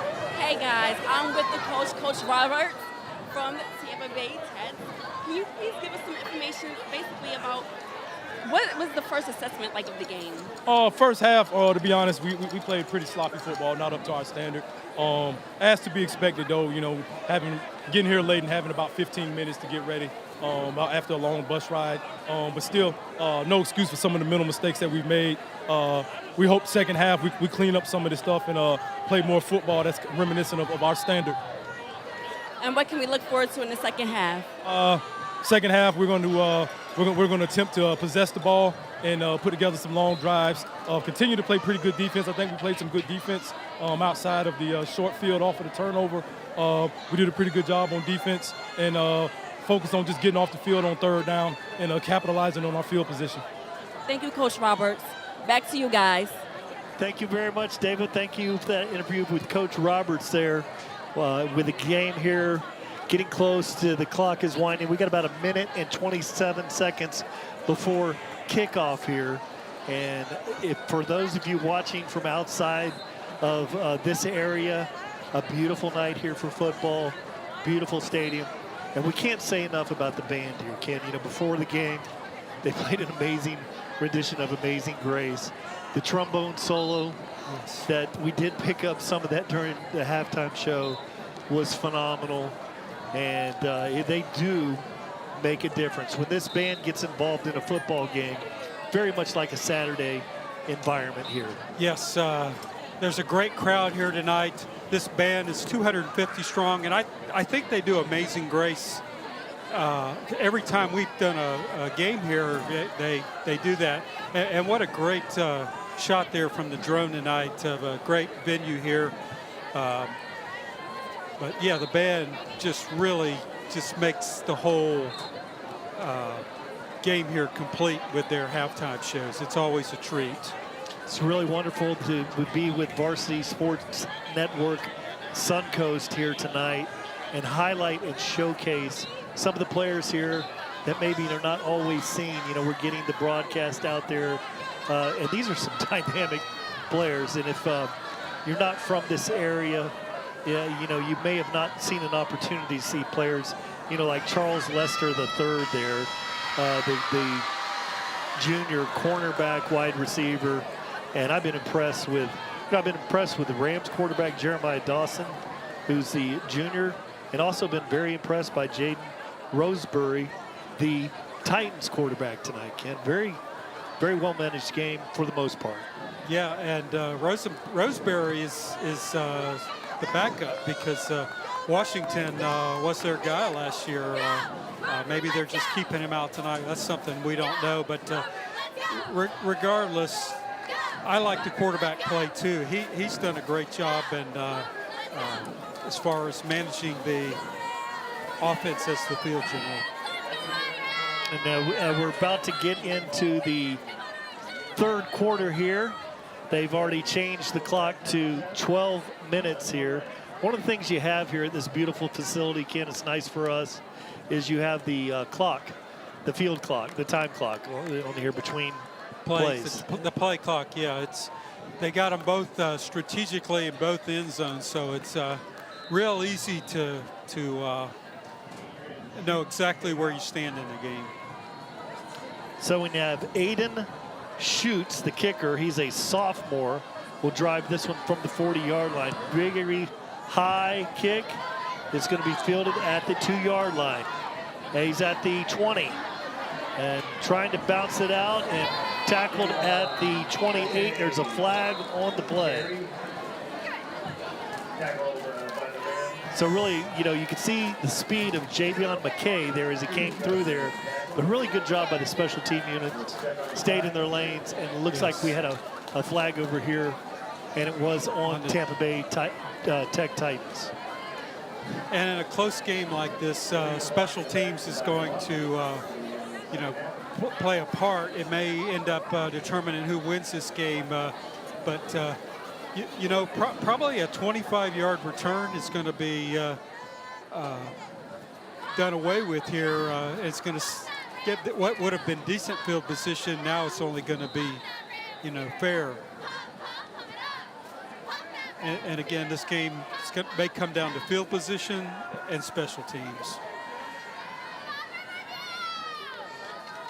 So 11:52 on the clock, and the Titans look things over. Talking to the sidelines over there. A couple players short. Now a player comes on and very late onto the sideline. They hand the ball to the back. No place to go. Bounces out to the left. And he has a nice stiff arm there, and he's tackled at the 24-yard line. Speedy running there by Roderick Gainey. Yes, I know you've called his name several times tonight. And I could see the opening over here on this side, and finally he makes his way back over to the home side of the field because there was nowhere to go. And we've seen several runs by multiple backs tonight when making something out of nothing. Yeah, so it really picks up, just 2 yards short of the first down on the play. And this time they fakes the handoff, keeps it, and he's going to be down at the 34-yard line. So really nice fake there by the quarterback, and Rosenberg gets the That's Washington. Keep. That's their starter in there. There's Zay Washington, right? Yes. Threw for 24 touchdowns, ran for another 6 more. Currently the number 2 rated quarterback in Hillsborough County. He's the real deal and is a dual threat. Washington shotgun, now he looks, throws it out there, wide open receiver out there, and he is tackled, ran out of bounds at the 45-yard line is Javion McKay. So Washington comes out and looks fantastic right out of the gate. He looks the part. Nice throw down the field to McKay, and a little head slap there out of bounds, but they moved the chains again. Now, Xavier McKay sets up in the slot this time over there. 2 backs on this side. Hands it off. Really good pursuit there by the Riverview Rams. And there's a really great tackle there. And we'll get a number here, but number 10, that's just tremendous. That's Henry Florigilio again. Yeah, if we can pick him up on the replay, they just blew up the hole there.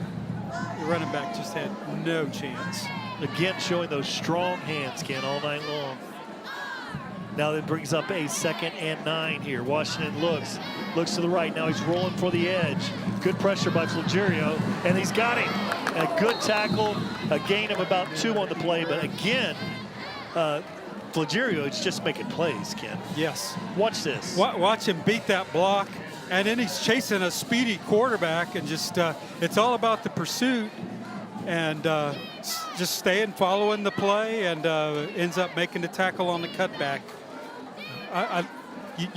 You run to the ball. That's what they teach you on defense. You run to the ball, and that's exactly what he did.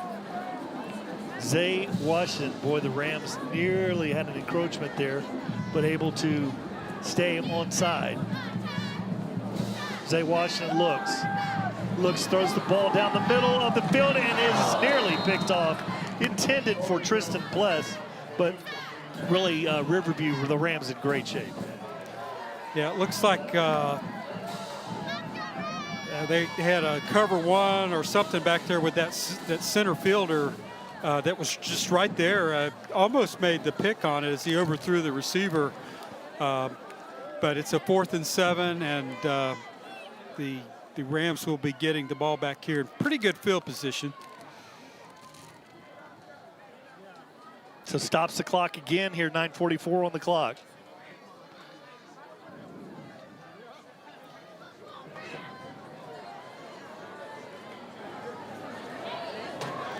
Lester's deep to receive this one. A low kick, spiraling back to Lester. And it is going to go into the end zone, touchback.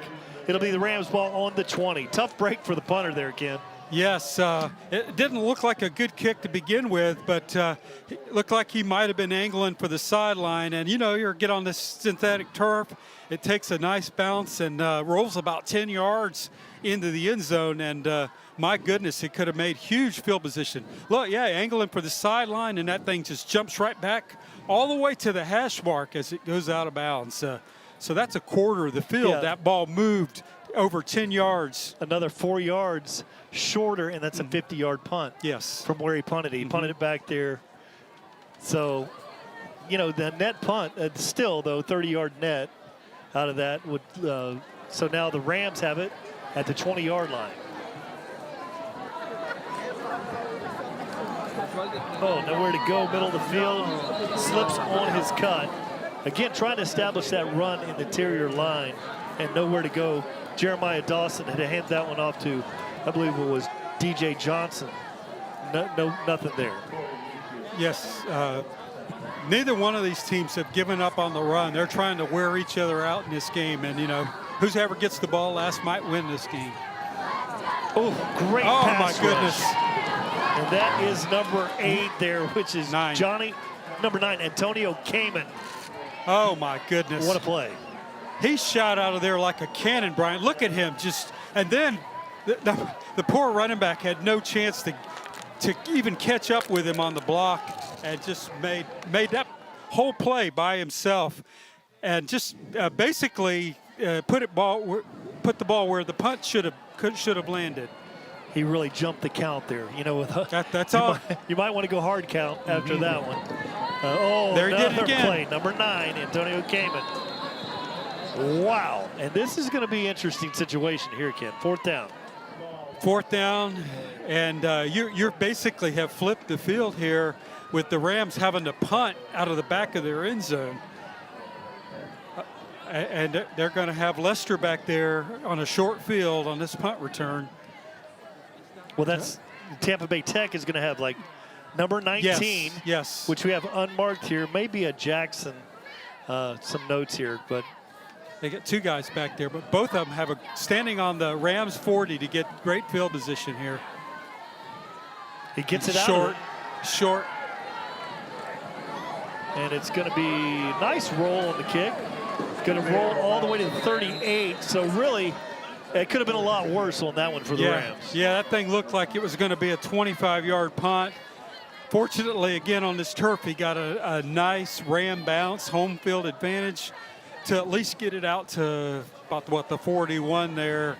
So that's that's a good flipping of the field at the high school level here. So as good as you can hope, especially early here in the season. And but the Titans here got a great opportunity to capitalize on a short field. Roger Gainey's going to be back in the backfield with Zay Washington. It's a preseason game. Oh, the offensive line coach is not happy right now. I have to say the White Hat has done a very good job here tonight. Been very descriptive.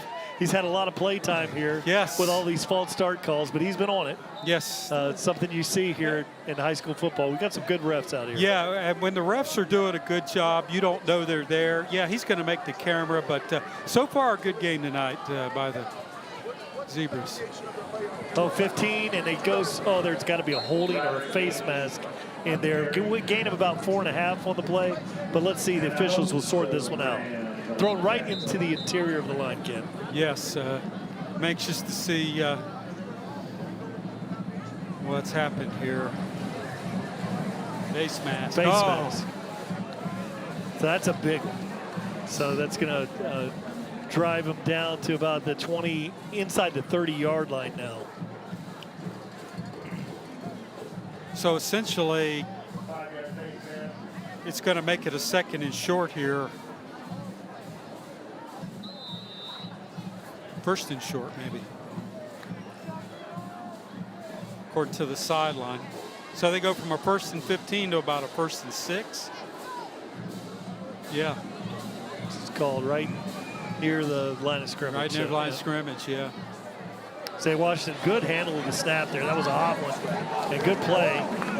And there's that wrestling number 10 once again. That Henry Florgilio. Watch him just hang with fighting off the blocks. We've got another flag, or they call a timeout.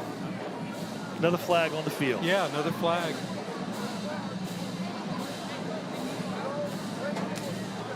And you see this at all levels, even at the NFL with the preseason, with those guys fighting for roster spots, getting thrown in. So 7:01 on the clock here, second, and we'll call it 22. Looks like about that far. What do you think, Ken? 22, yeah. That's what it looks like from my vantage point. Washington looks. Back may have moved a little early there. He steps up, breaks the tackle. Now he's looking down the field, trying to make it scramble play. Ball's out, and Riverview Rams recover. Strip. That'll be anxious to see the strip move on that play. So replay pops up here. Watch the quarterback. He's going to veer off to the right. Well, first of all, he gets out of the pocket fighting, telling him to go downfield. Watch D'Antonio. Watch, he just stuck his hand in there and just swatted it out. What a play. And he gets the ball. Number 6, Brian. That is Deshaun Olave. Senior linebacker. What a play. What a play. It might be the play of the game right now, depending on what happens here. Cat-like quickness on that right hand. Looked like a right hook. Just like he just swatted it. Into the ball. That was incredible play. Now, good situation here for the Rams. Jeremiah Dawson looks things over. 2 receivers out here to the right, single out there to the left. This time he's nowhere to go. Helmet's off. And, you know, I tell you what. Ed Gwynn again. Number 10, number 9. Number 9 just blew up again. My goodness. And he shook off of that. It was Antonio Kamen again. Man, and then number 10 is cleaning up, which is Ed Gwynn. My goodness. Brings up a 2nd and 4 ever on this one. Looks like we've got about 18 yards on this one. Option, good gracious. Nothing. Nobody home. It's like they're pinning their ears back, Brian. It doesn't matter where the offenses are in the field, they can't capitalize. Wow, my goodness. And they are coming across. This reminds me of the 1993 Miami versus Alabama game when they had the 11-man front and everybody's coming. How do you loosen that up? You got to toss the rock, right? They can't. Bubble screens, tunnel screens, you know, just get the ball out quickly. This time he does throw a little tunnel screen, incomplete pass. So he intended to go back with a tunnel screen. And so, I mean, what can you do? That time it was the right end blowing up the play, making him throw it early to the screen side on the right. And it falls incomplete because the timing's all shot. So now back to return. This is Javion McKay and maybe Xavier Jackson back there. It's going to be Stone Kingman out there punting this one away, Ken. 5 kickers on the roster here. I don't think that's... I think it's Aiden Schultz out there. I think you're right. The sophomore. Big kick here. Nice snap, and the ball is up. It's tail dragger. It's going to bounce. It's going to bounce.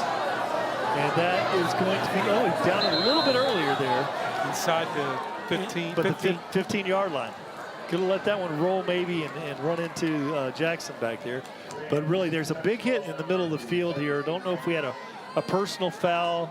In today's world, away from the ball, that's generally going to be a personal foul, and it is a holding is the call on the play. So that's going to back Tampa Bay Tech up.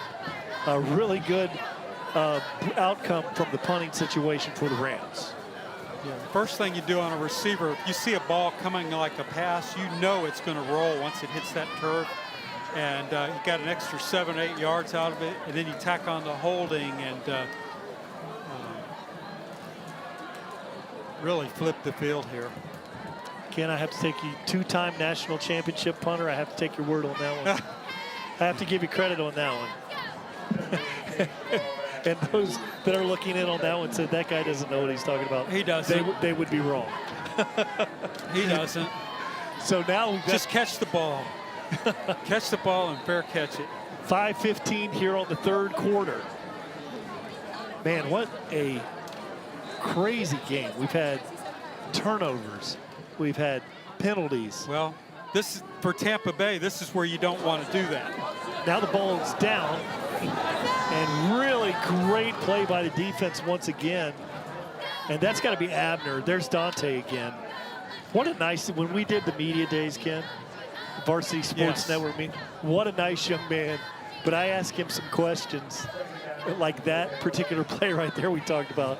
And he had this gregarious smile on his mouth.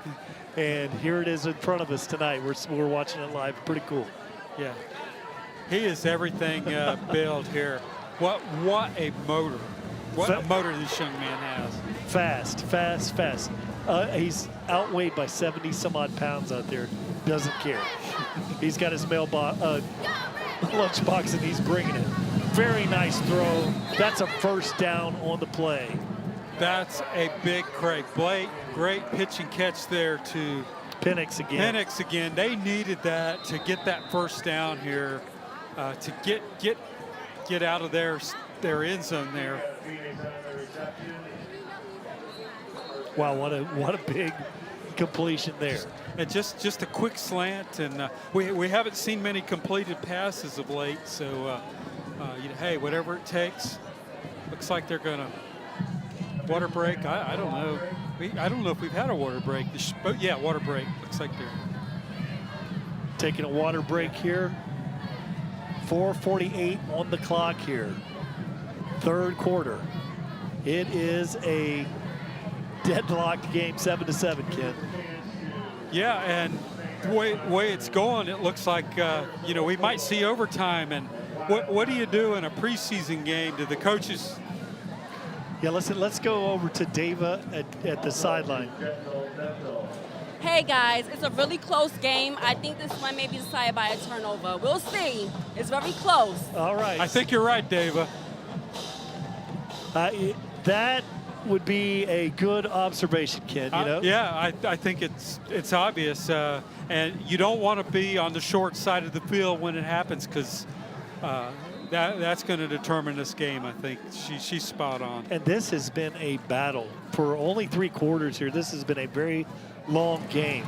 Jet sweep, cuts it up to the middle, go all the way down to the 35-yard line, and that is Javion McKay showing that speed. Yeah, he's just 5'6", $160. Relying on that speed you're talking about, Brian, and again, moves the chains, gets them out of their end zone, and they can breathe a little bit here and relax and get back to their offensive scheme. The Washington option.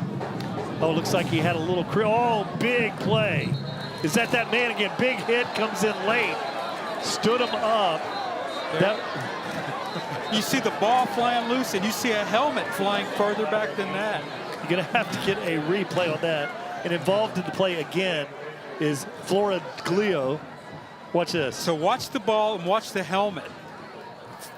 Gets stood up. Gets stood up, and then bam. Okay, which one's going to win, the ball or the helmet? The football. What a pop. Was there a flag? I didn't see a flag. Roderick But Gainey. he was stood up, and he just laid right into him.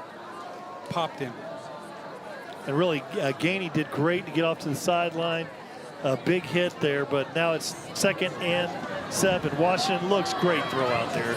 Good route by the receiver. Good tackle. He's going to be about a yard short. He should have stayed with the route and just went with the body lean. He has a first down on that one, Ken. That was a great throw. This kid threw for 2,400 yards. Yes, might have wanted to go the other way, went right back into the defense, but still a nice pitching catch. They're moving the ball. They're near midfield here. Got a nice drive going here. And Tristan Parsons just continues to make tackles, continues to make plays back there. He's a great player. 3rd and 1. Don't want a false start in this situation. Now this time, or you don't want to jump. And then now you're pointing to lobby. It looks like it's on the defense. Yeah, that's going to be encroachment, you know, and what you want to do is start maybe a yard off the ball and then lunge in there. But once you cross in high school football, you can't go back. You can't go back. And this is their starting quarterback. He knows what he's doing. Just got a free first down. What a battle tonight.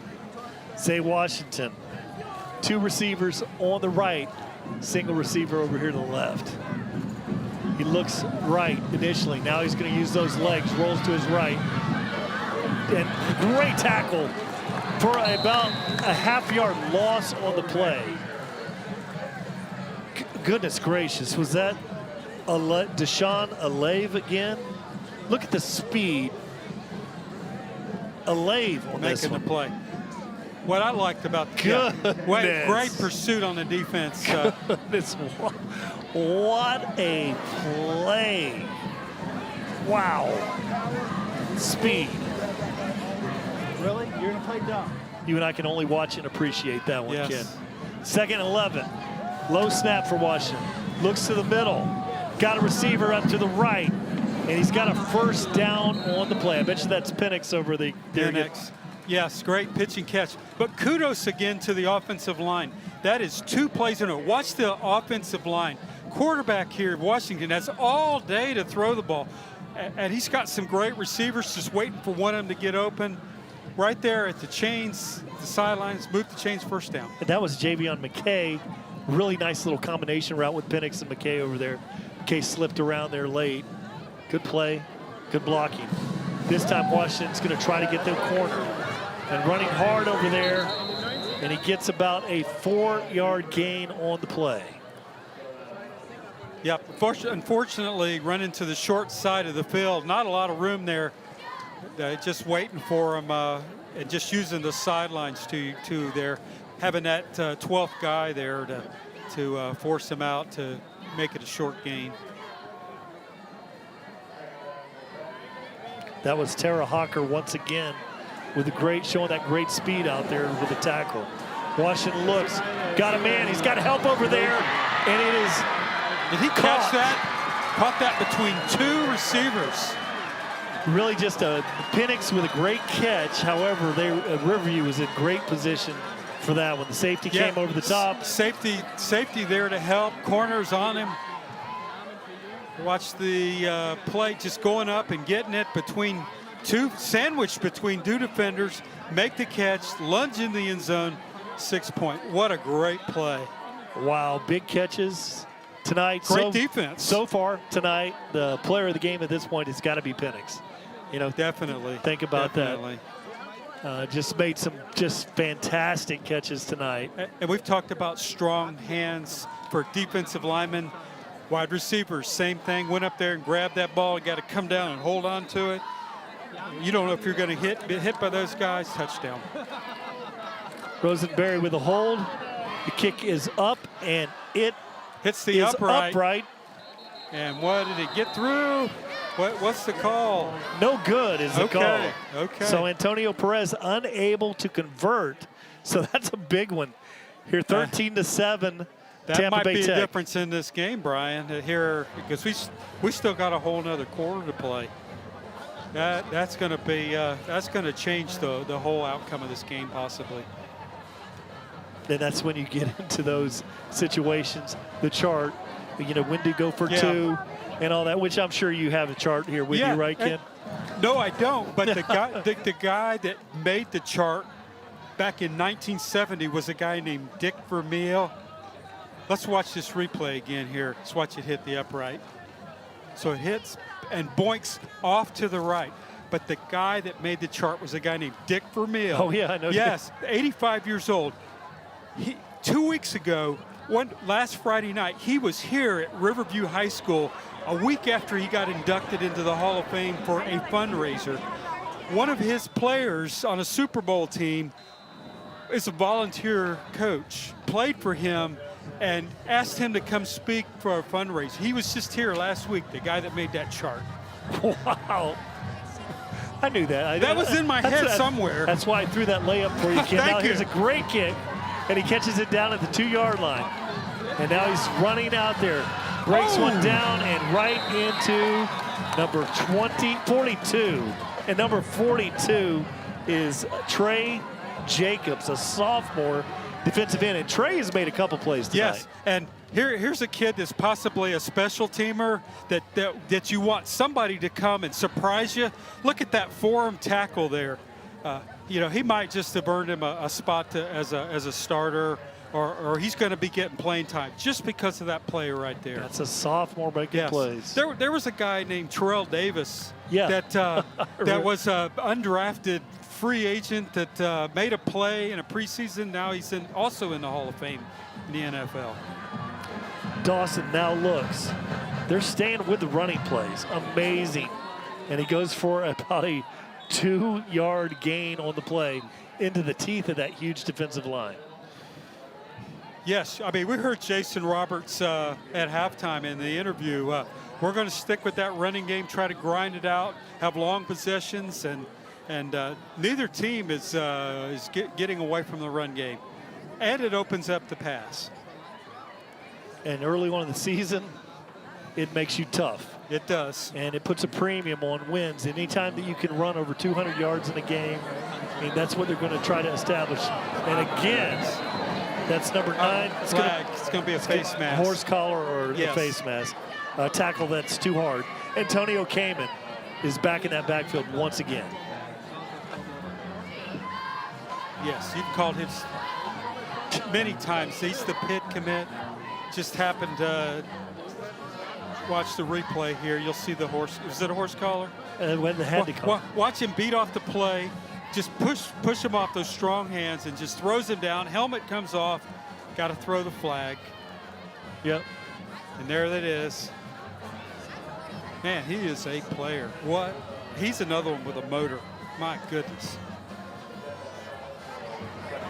So now in high school football, you've got that dead ball foul to bring up a second down. So second and three. Now he rolls to the left. Got a man out there. Breaks off his route, and there's going to be no flag on the play. A lot of contact over there. Contact. They just refs are letting him play. Nice throw. Quarterback, great shot there, Blake. Thank you on the drone shot. But quarterback, nice throw, had plenty of time, and just throw it up to 50-50 there. And just didn't come down with it. Just let him play. 48 seconds here remaining in this third. What a, this is like SEC football back in 1981. Grinded out. This is just, Will Muschamp would love this game. His field position and ground and punt and waiting for the turnover to determine the outcome of the game. It has been a war here tonight. Yeah, these kids are going to sleep good tonight. True. My goodness. I know they practice in this heat, go to the weight room in these hot summer days, but my goodness. We haven't seen the cramps yet, but they sure could be coming. I'm shocked. I'm shocked at the size, the defensive linemen, and the offensive tackles with all the interior running. The conditioning of these teams has been amazing. There's a lot of big dudes out there on a turf field running around fast. And for no real cramping issues here, it's just a strength and conditioning. You need to look at the coaches on both of these teams, and you have to tip your hat. Oh, absolutely. And again, this is a fall classic. It's not even a real game. And they're trying to grind it out like they're trying to win to get into the playoffs here. But it's good to win these games. 3rd and 3. Jeremiah Dawson Comes up to the line, shifts things around. 11 seconds on the play clock, plenty of time. Tries to draw him off sides.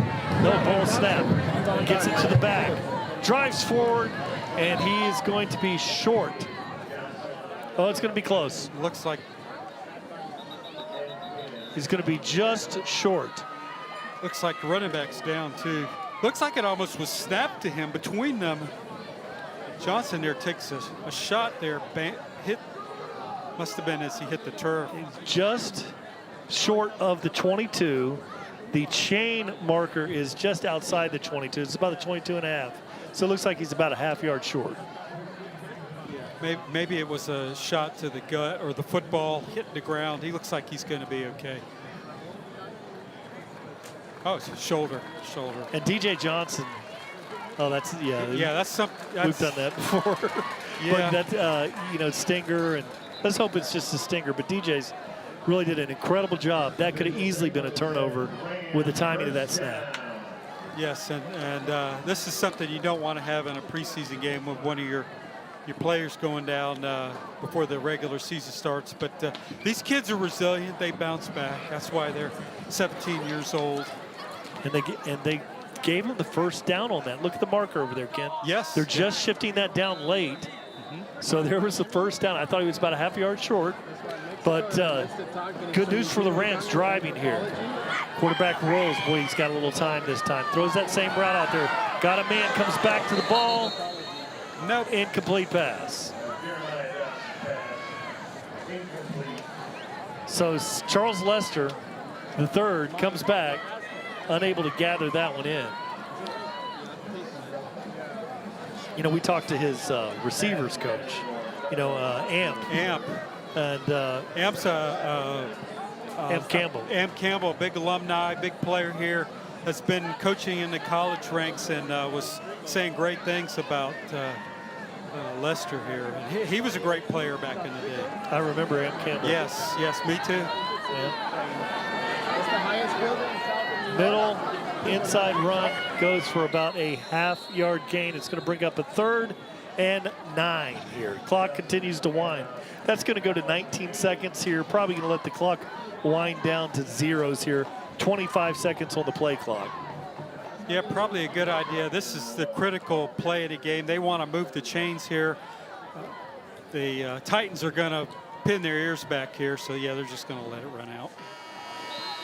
Yeah, and then you're going to flip the field. If you're unable to get out of there,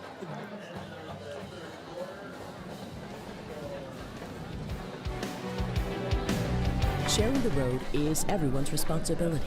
Riders, wear protective gear, make yourself visible, and follow traffic laws. Drivers, look twice for motorcycles. Use caution when changing lanes. Motorcycles may be hard to see.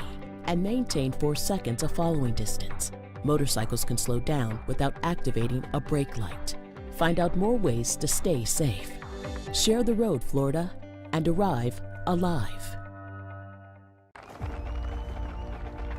For every generation, it has started with the call to serve. Discovering the purpose and the belonging earned with the title. Learning to dig deep and push through adversity together. Defending our nation and its people. It is a life of great worth and reward. But Marines are never really finished serving. Their commitment comes full circle, visible in communities across our country. This is Semper Fidelis, always faithful, always Marine. Back here, live action. He looks down the middle of the field. Oh, big sack. Ball may be out. It is. Picked up there by Tampa Bay Tech. And he's going to be tackled at the 15-yard line. So, after the break there, let the clock wind down. And then if you don't make it out of there, the other team is going to have to drive the entire length of the field and score in front of your band. Well, all that has kind of changed. They're still going to be in front of that big band. But, man, just a misfortunate play. Number 9, Antonio. once again, Antonio Kamen. He was benefited just being right there where the ball was on the turnover. But great opportunity here now for the Titans to go ahead up 2 scores. Did they say that the ball was not down there, Ken? Because Riverview's got the they punting. still have the ball. Yeah, maybe they called it dead. They called it dead. We didn't hear the whistles from here. Now there's a high kick, and it's going to bounce. And it's going to be down right at the 45-yard line. Now here's what we talked about before that play. Now you're going to have the team that's going to have to drive and in front of get in the red zone in front of that very loud band and see if they can make a difference here. You know, the score is still very close, 13-7. Oh yeah, this is a long ways from being over, but you get a large band like that. We've watched Bloomingdale having to do games up in Hillsborough County, playoff games, where it's the 12th man. And when you get a big band like that, and they know just when to make the noise, it's deafening, and it plays on you. Yeah, and those, you know, I've seen it with the LSUs and the, and the Tennessees. Tennessees. Yeah, with those big bands. But you have that here on Friday night here on the Suncoast. Some of these schools with gigantic, great bands.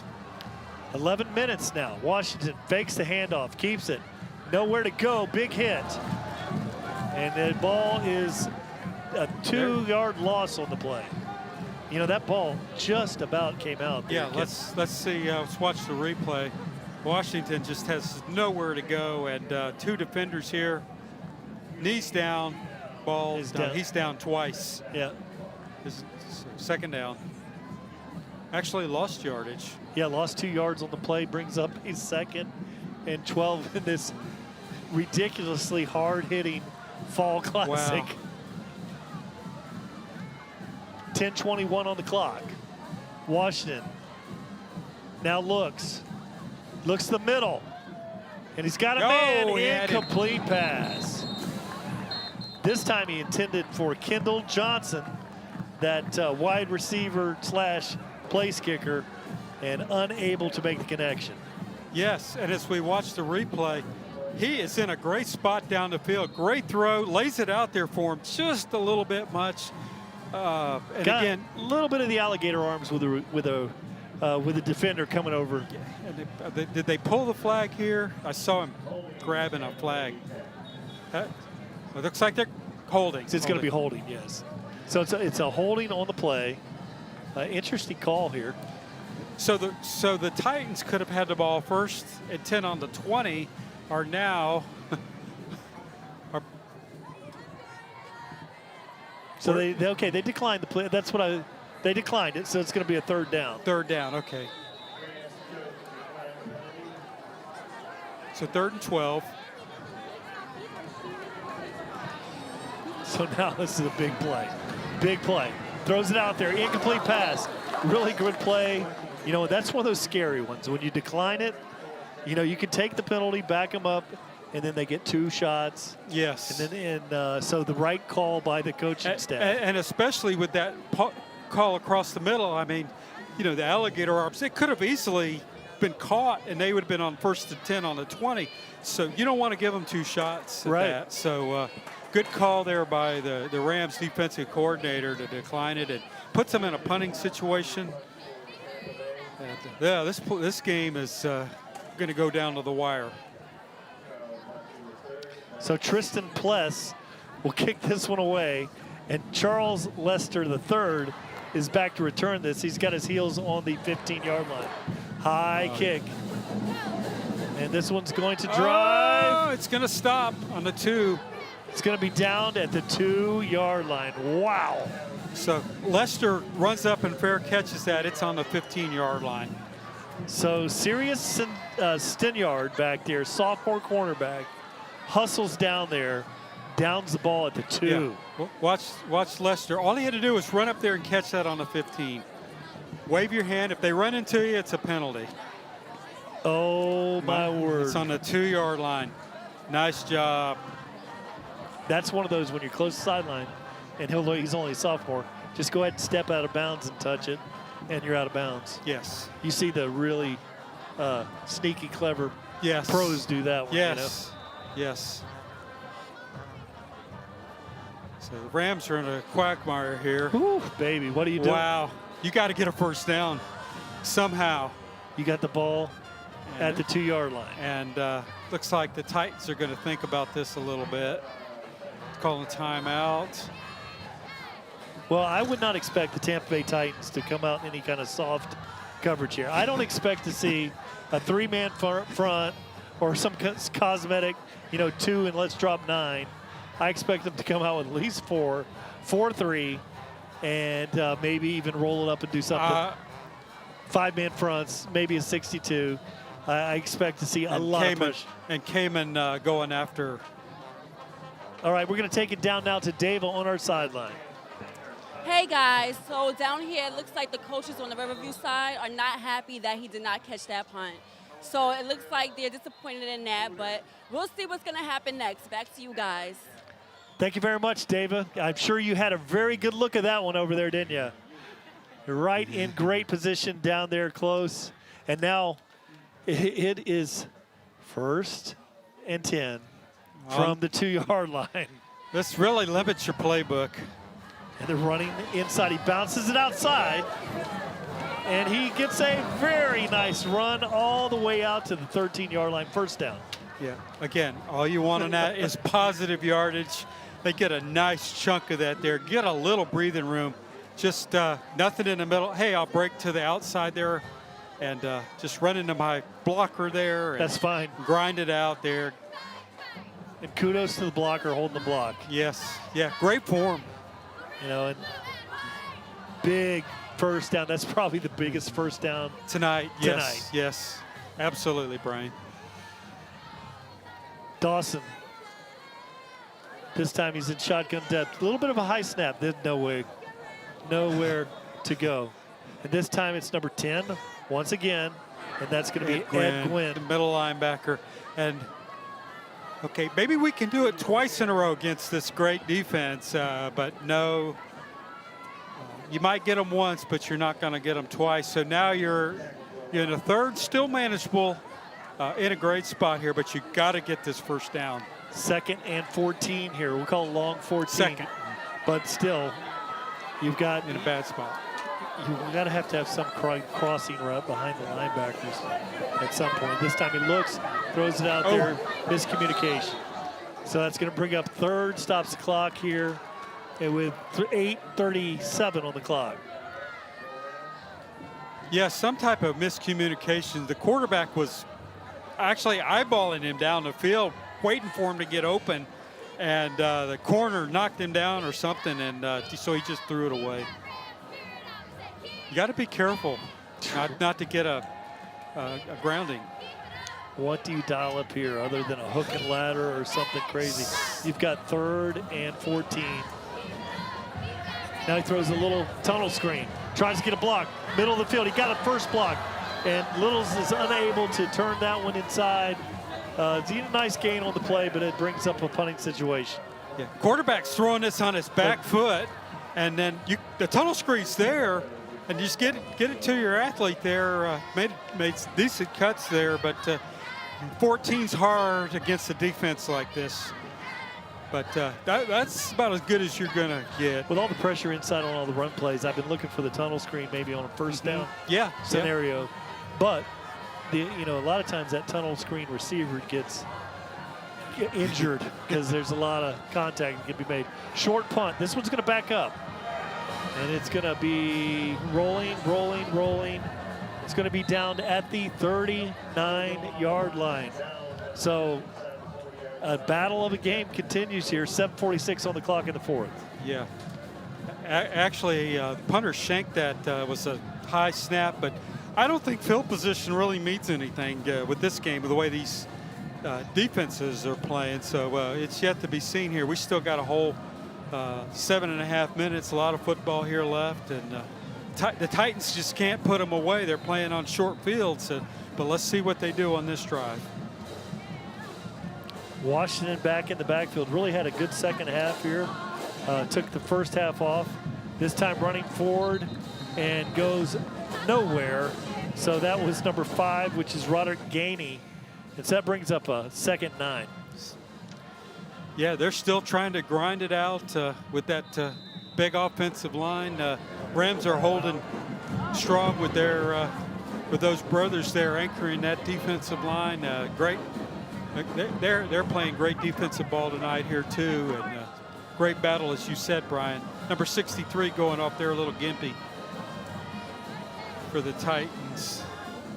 Yeah, that is Kai Gadsden, the senior offensive lineman.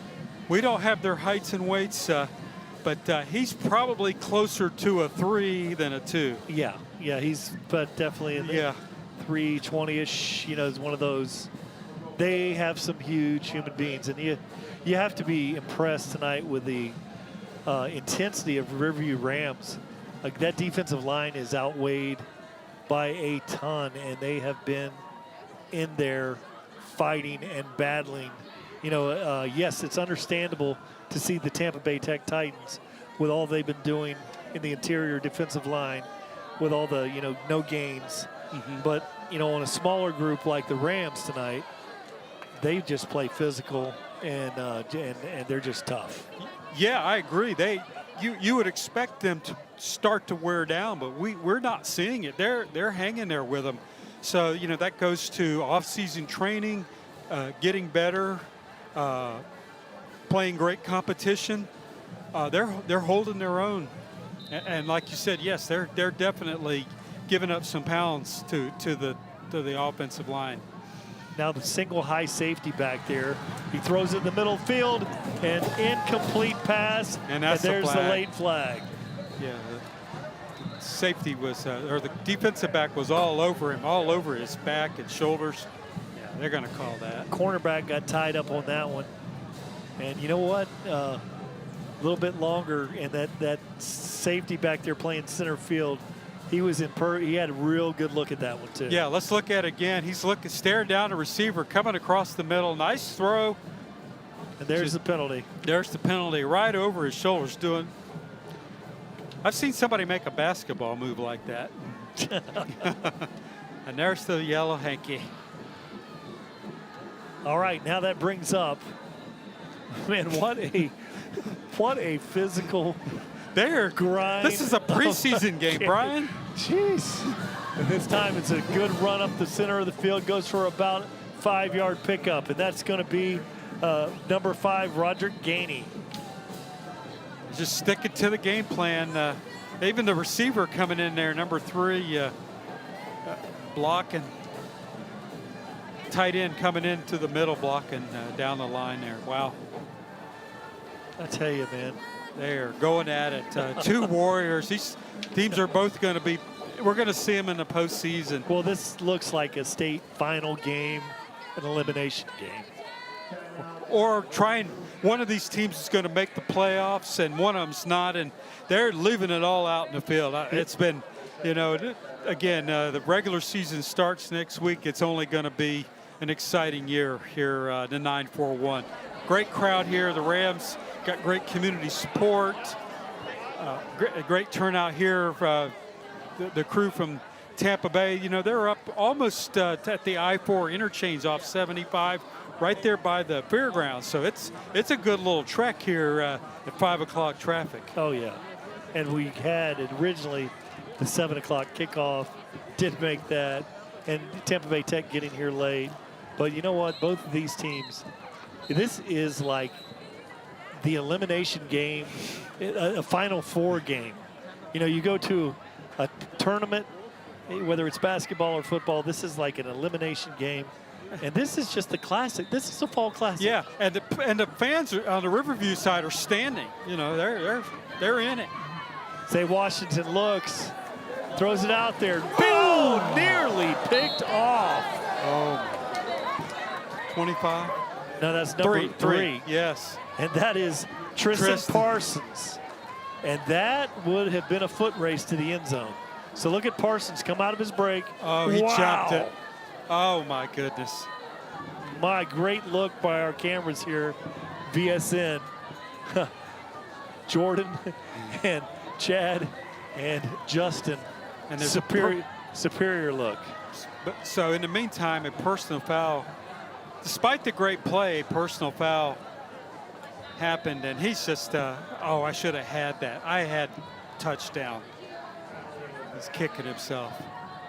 That's what a defensive back dreams about, you know. Where was it in the personal foul, Ken? You know, I'm reviewing this. I I'm didn't looking see at it. the replay, and I didn't pick up the penalty there. No telling. It could have been on the other side of the field. Okay, now with 6 minutes and 50 seconds, Washington hands off. This time he's got a lane, and he is in for 6 is Roger Gainey. And I just think the defense, as we watch, he just basically makes a couple of jump cuts, and he's easily in. I just think the Rams were just deflated by that call, you know, and missed the pick six, and then you get a call. You know, they're just a little bit deflated. So Tampa Bay Tech capitalizes, goes up 2 scores here. See if they go for 2. 6 minutes, 40 seconds. Plenty of time on the clock. What would Dick Vermel do? I don't have it with me. I think it's optional here. I'd say take the extra point. Yeah, that's what they're doing. He developed that in 1970. That's pretty cool. Now it's what they all use. Perez did hit one off the upright earlier, left-footed. He's able to hook that one. And he's got Washington back there holding. It's a kick, it's up, and it is perfect this time. So there you go. Tampa Bay Tech leading this one 20-7 with 6:47 on the clock. Great drone shot. There was no way he was going to, based on that, we could tell with the drone shot that he was going to hit the upright. Thank you, Blake. Great job. Still a lot of football here, Brian. And let's see what the Rams do to try to counteract this. They got to do it kind of quickly here, somewhat. Yeah, I look at that IMG Academy Venice score down there, 41-3. And Venice is your Class 8A defending state champion, coming back loaded. They ranked number 36 in the country. Unfortunately, IMG just up the road is ranked number 1 in the country. So, but Coach Peacock will play a loaded schedule, and he takes all comers. I think we might see them next week against Miami Northwestern, which is a premier team coming out of Miami-Dade County. He takes all comers. Okay, number 18, Kendall Johnson approaches the ball here. 6:46 left in the 4th quarter here. And he drives a high pooch kick. And it's going to take a tricky bounce. And it goes out of bounds. Lucky. I tell you. You got to catch that thing. Turf field. That Turf ball field. will stick. It bounces the wrong way. You got those kickoff guys down there. It's a free ball. And that would be turn out the lights. Don Meredith would be singing. Yes. The party would be over. But that's going to be a penalty. That's not happening. They got to go back and do it again. They're going to re-kick. You know, you've got dynamic. You're going to have to put Charles Lester III in a position to make a play here, Ken. And he's the guy that can quickly turn this game around. Let's watch this again, as it just took the perfect bounce that they needed, that they didn't get on the punt that they got here on the kickoff. So playing Russian roulette with this field turf. And Scooter Troutman was in better position than I thought when I watched it on the replay there. There he throws it out there, and he gets about a 3-yard gain on the play. And so that'll bring up a 2nd and 7. It's like number 87, Christian Leistal, the tight end, with just a down and out. It's a positive gain. Yeah, 4 yards on the gain, so that's a lot better than running inside. Being stuffed. To the mayhem. So now the big tight end is out here in the slot position, 2 receivers to the left. He looks, throws it out there. He's setting up the tunnel screen. He's got it to Lester. Look at the speed. Creases at 40, 39-yard line. Now the ball's out, but he was already down. So that's a big play on the tunnel screen. Yes, and you get it to your best player there. Perfectly executed. Nice block there. Gives running in the middle of the field, running behind his blockers, and that's why he's a 5-star recruit, setting up his guys for the block, and just what the doctor ordered as they have now within striking range to get this back to a 1-score game. You know, Coach, water. Looks like we have a water break or a timeout. Did we get a timeout, Tampa? It's a stoppage. I don't know if it's a water or could have been Tampa Bay trying to regroup. But you know, Ken, this game, that last play, you know, the How Mummies, the run and shoots, the How Mummy at Kentucky many years ago, and I've seen a Leach, you know, that's now coaching Mississippi State with the bubbles and the tumble screens and all that. Let's go down to the sideline now with Dava. Hey guys, so as you can see, the score is 20-7. So right now the Rams are definitely in hurry-up offense. So time is ticking. Back to you guys. Thank you very much, David Reyes. Great job on the sidelines for us tonight. 6:07 on the clock. Rams moving. Ball is on the 39-yard line. Dawson looks, throws it out there. Got a receiver, comes back with the ball. Lester, he shakes the tackle, and he's down to the 26-yard line. It's like he's getting a cramp. The cramps are kicking in. Yeah, you know, here's a duel. He plays both cornerback and receiver. Not the prettiest throw there, but Lester makes a great play. And, you know, Dawson has been under a lot of pressure all night long. Kind of like he throws it like a baseball pitcher. That's a nice throw there. That's a beautiful throw. And the defensive, he had his feet in, had possession of the ball, but the defender was able to come over and knock down out. We'll probably get a good replay on that one, Ken. Yeah, again, like you said, the wide receiver did everything he needed to do. At the last second, he just comes up right up through the face mask, up through the body, and knocks it out. So great defensive play over there. Option. Skuta has nowhere to go on this one. Clock's going to wind, and that's going to bring up a 3rd and long. Clock continues to wind. 5:25 on the clock. Yeah, the few times that they've been able to run the option well tonight, quarterback needs to get up the field a little bit more to make it look, hey, I might just run it, but when he has just to get rid of it immediately, it just blows the play up. They're just so quick on that defense. Now he's throwing the 50-50 ball up. And intended for Lester. That is an incomplete pass. And a flag. Flag on the play. So, we got 13 yards, 3rd and 13. Interference. Are we going to have defensive holding? Okay, so it's defensive holding. Defensive holding. Not an automatic. No, we'll have to see where they spot it. But what I like about this, quarterback throws it in the perfect spot, right between the two defenders. Just a little timing off there, but flag. Lobby for the flag. Clearly. And sometimes you can get it. You got it that time. Clearly a holding there, but and the receiver didn't quit. He was forced out of bounds, and he was being held. A lot of times the receiver will step out of bounds. If you're forced out, you can come back in and make a play. Yes. So here it is, 3rd and 2. Rams are in 2-down territory, and this is a must. They've got to score on this drive of some sort to stay in this game. Jeremiah Dawson hands it off to Scooter. He's got a little bit of a cut. Cuts inside, and he has the 1st down. Great play. Gutsy call there by the Rams offensive coordinator. Needed a 1st down. Hey, let's run it. And great offensive line made this happen. They opened up a great hole there for him to move those chains, and that's exactly what the doctor ordered here, Brian. They're trying to strip it, but it's already dead ball. Okay, the Rams are in the red zone here at the 15-yard line. Dawson views 2 receivers, got the big tight end in the slot out there. Looks left, throws left, and an incomplete pass. I like what they're dialing up there on that far right-hand side. So we'll see. Yeah, with a shorter field with the defense, that tight end can come in handy right now. Yes. Yes. Because they have less, the secondary has less field to cover here.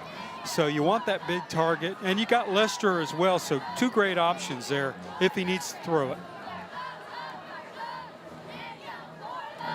Oh, boy. Oh, gosh. Oh, my goodness. And there's number 9 again, which is Antonio Kamen.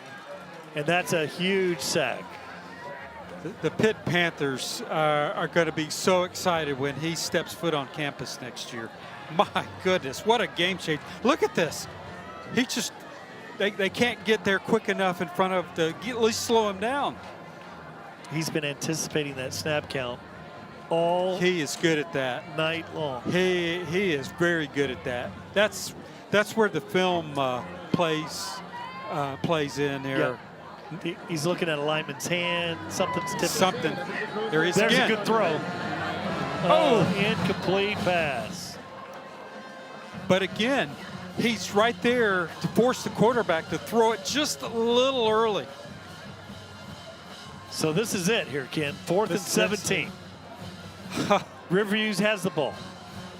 You can't kick the field goal because you're still 2 scores down. You pretty much have to go for this.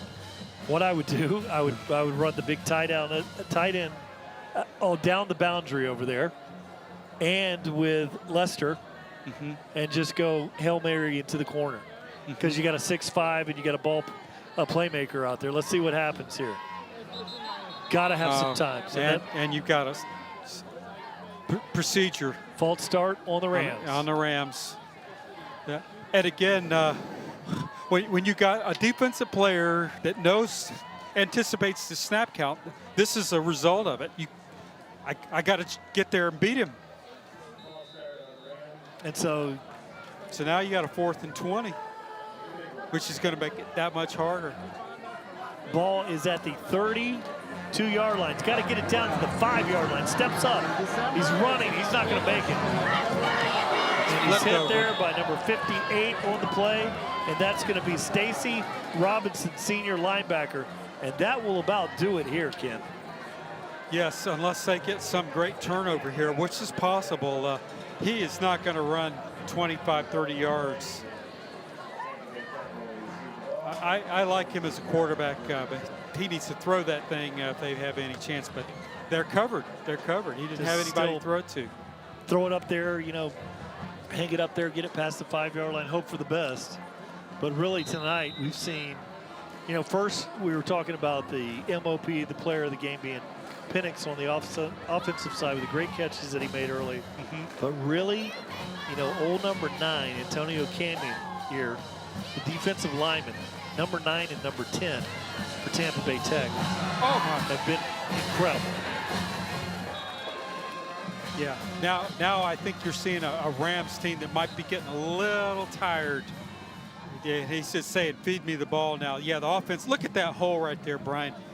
And he's still got some fresh legs there and just darts through that hole for 10 to 15-yard gain there. My goodness. Parsons comes up from his single high safety to make the play way down the field there. Now as the clock winds here, 3 minutes and 9 seconds on the clock. Good chance we're going to see more of the same here.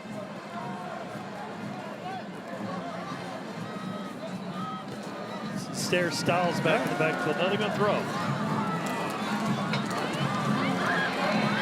Don't take a sack. Don't take a sack.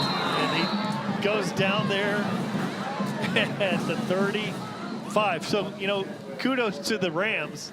No quit in the Rams tonight here. What you don't want to do is take a sack. But these Abner brothers are pretty good players on the defense side with motors themselves. And there they are, just wreaking havoc. And he runs into his own player. And Flora Gio, again, Flora you called his name tonight. Has been a monster running around here tonight for the Rams. He's impressive. There's a false start there, no call on the play, and that's gonna. Jet is the false start, so they did get the call. I didn't see a flag out there. There it is. So yes, and for the for the Rams, it stops the clock. They don't have to burn a timeout here. So this is a break. I've seen stranger things happen in football. Now it is second down here, and you'd expect them to go into a victory formation here. You know, at this point you've got 13 points. And Rams only have one timeout, but let's see what they do. Coming up, throwing. Throw it down the sideline. And he caught it. Caught it, big hit, and goodness. he's caught at the 39-yard line. That's going to be Javion McKay, the receiver, coming out, and just when you thought they're going to run the clock out, throws the ball down the sideline. And this guy is 5'6", and he just takes a shot, holds on to it. That pretty much ended the game, Brian, but he has made some plays too. What a great athlete. Oh yeah, that the catch for a touchdown earlier on the combination route that he had out there with Penix. And just, you know, the players making plays today have been in small numbers, 9, 10, 1, 13. They've been making a lot of plays. Oh, look at this big run there by number 28, and that's Tony Marshall, sophomore running back.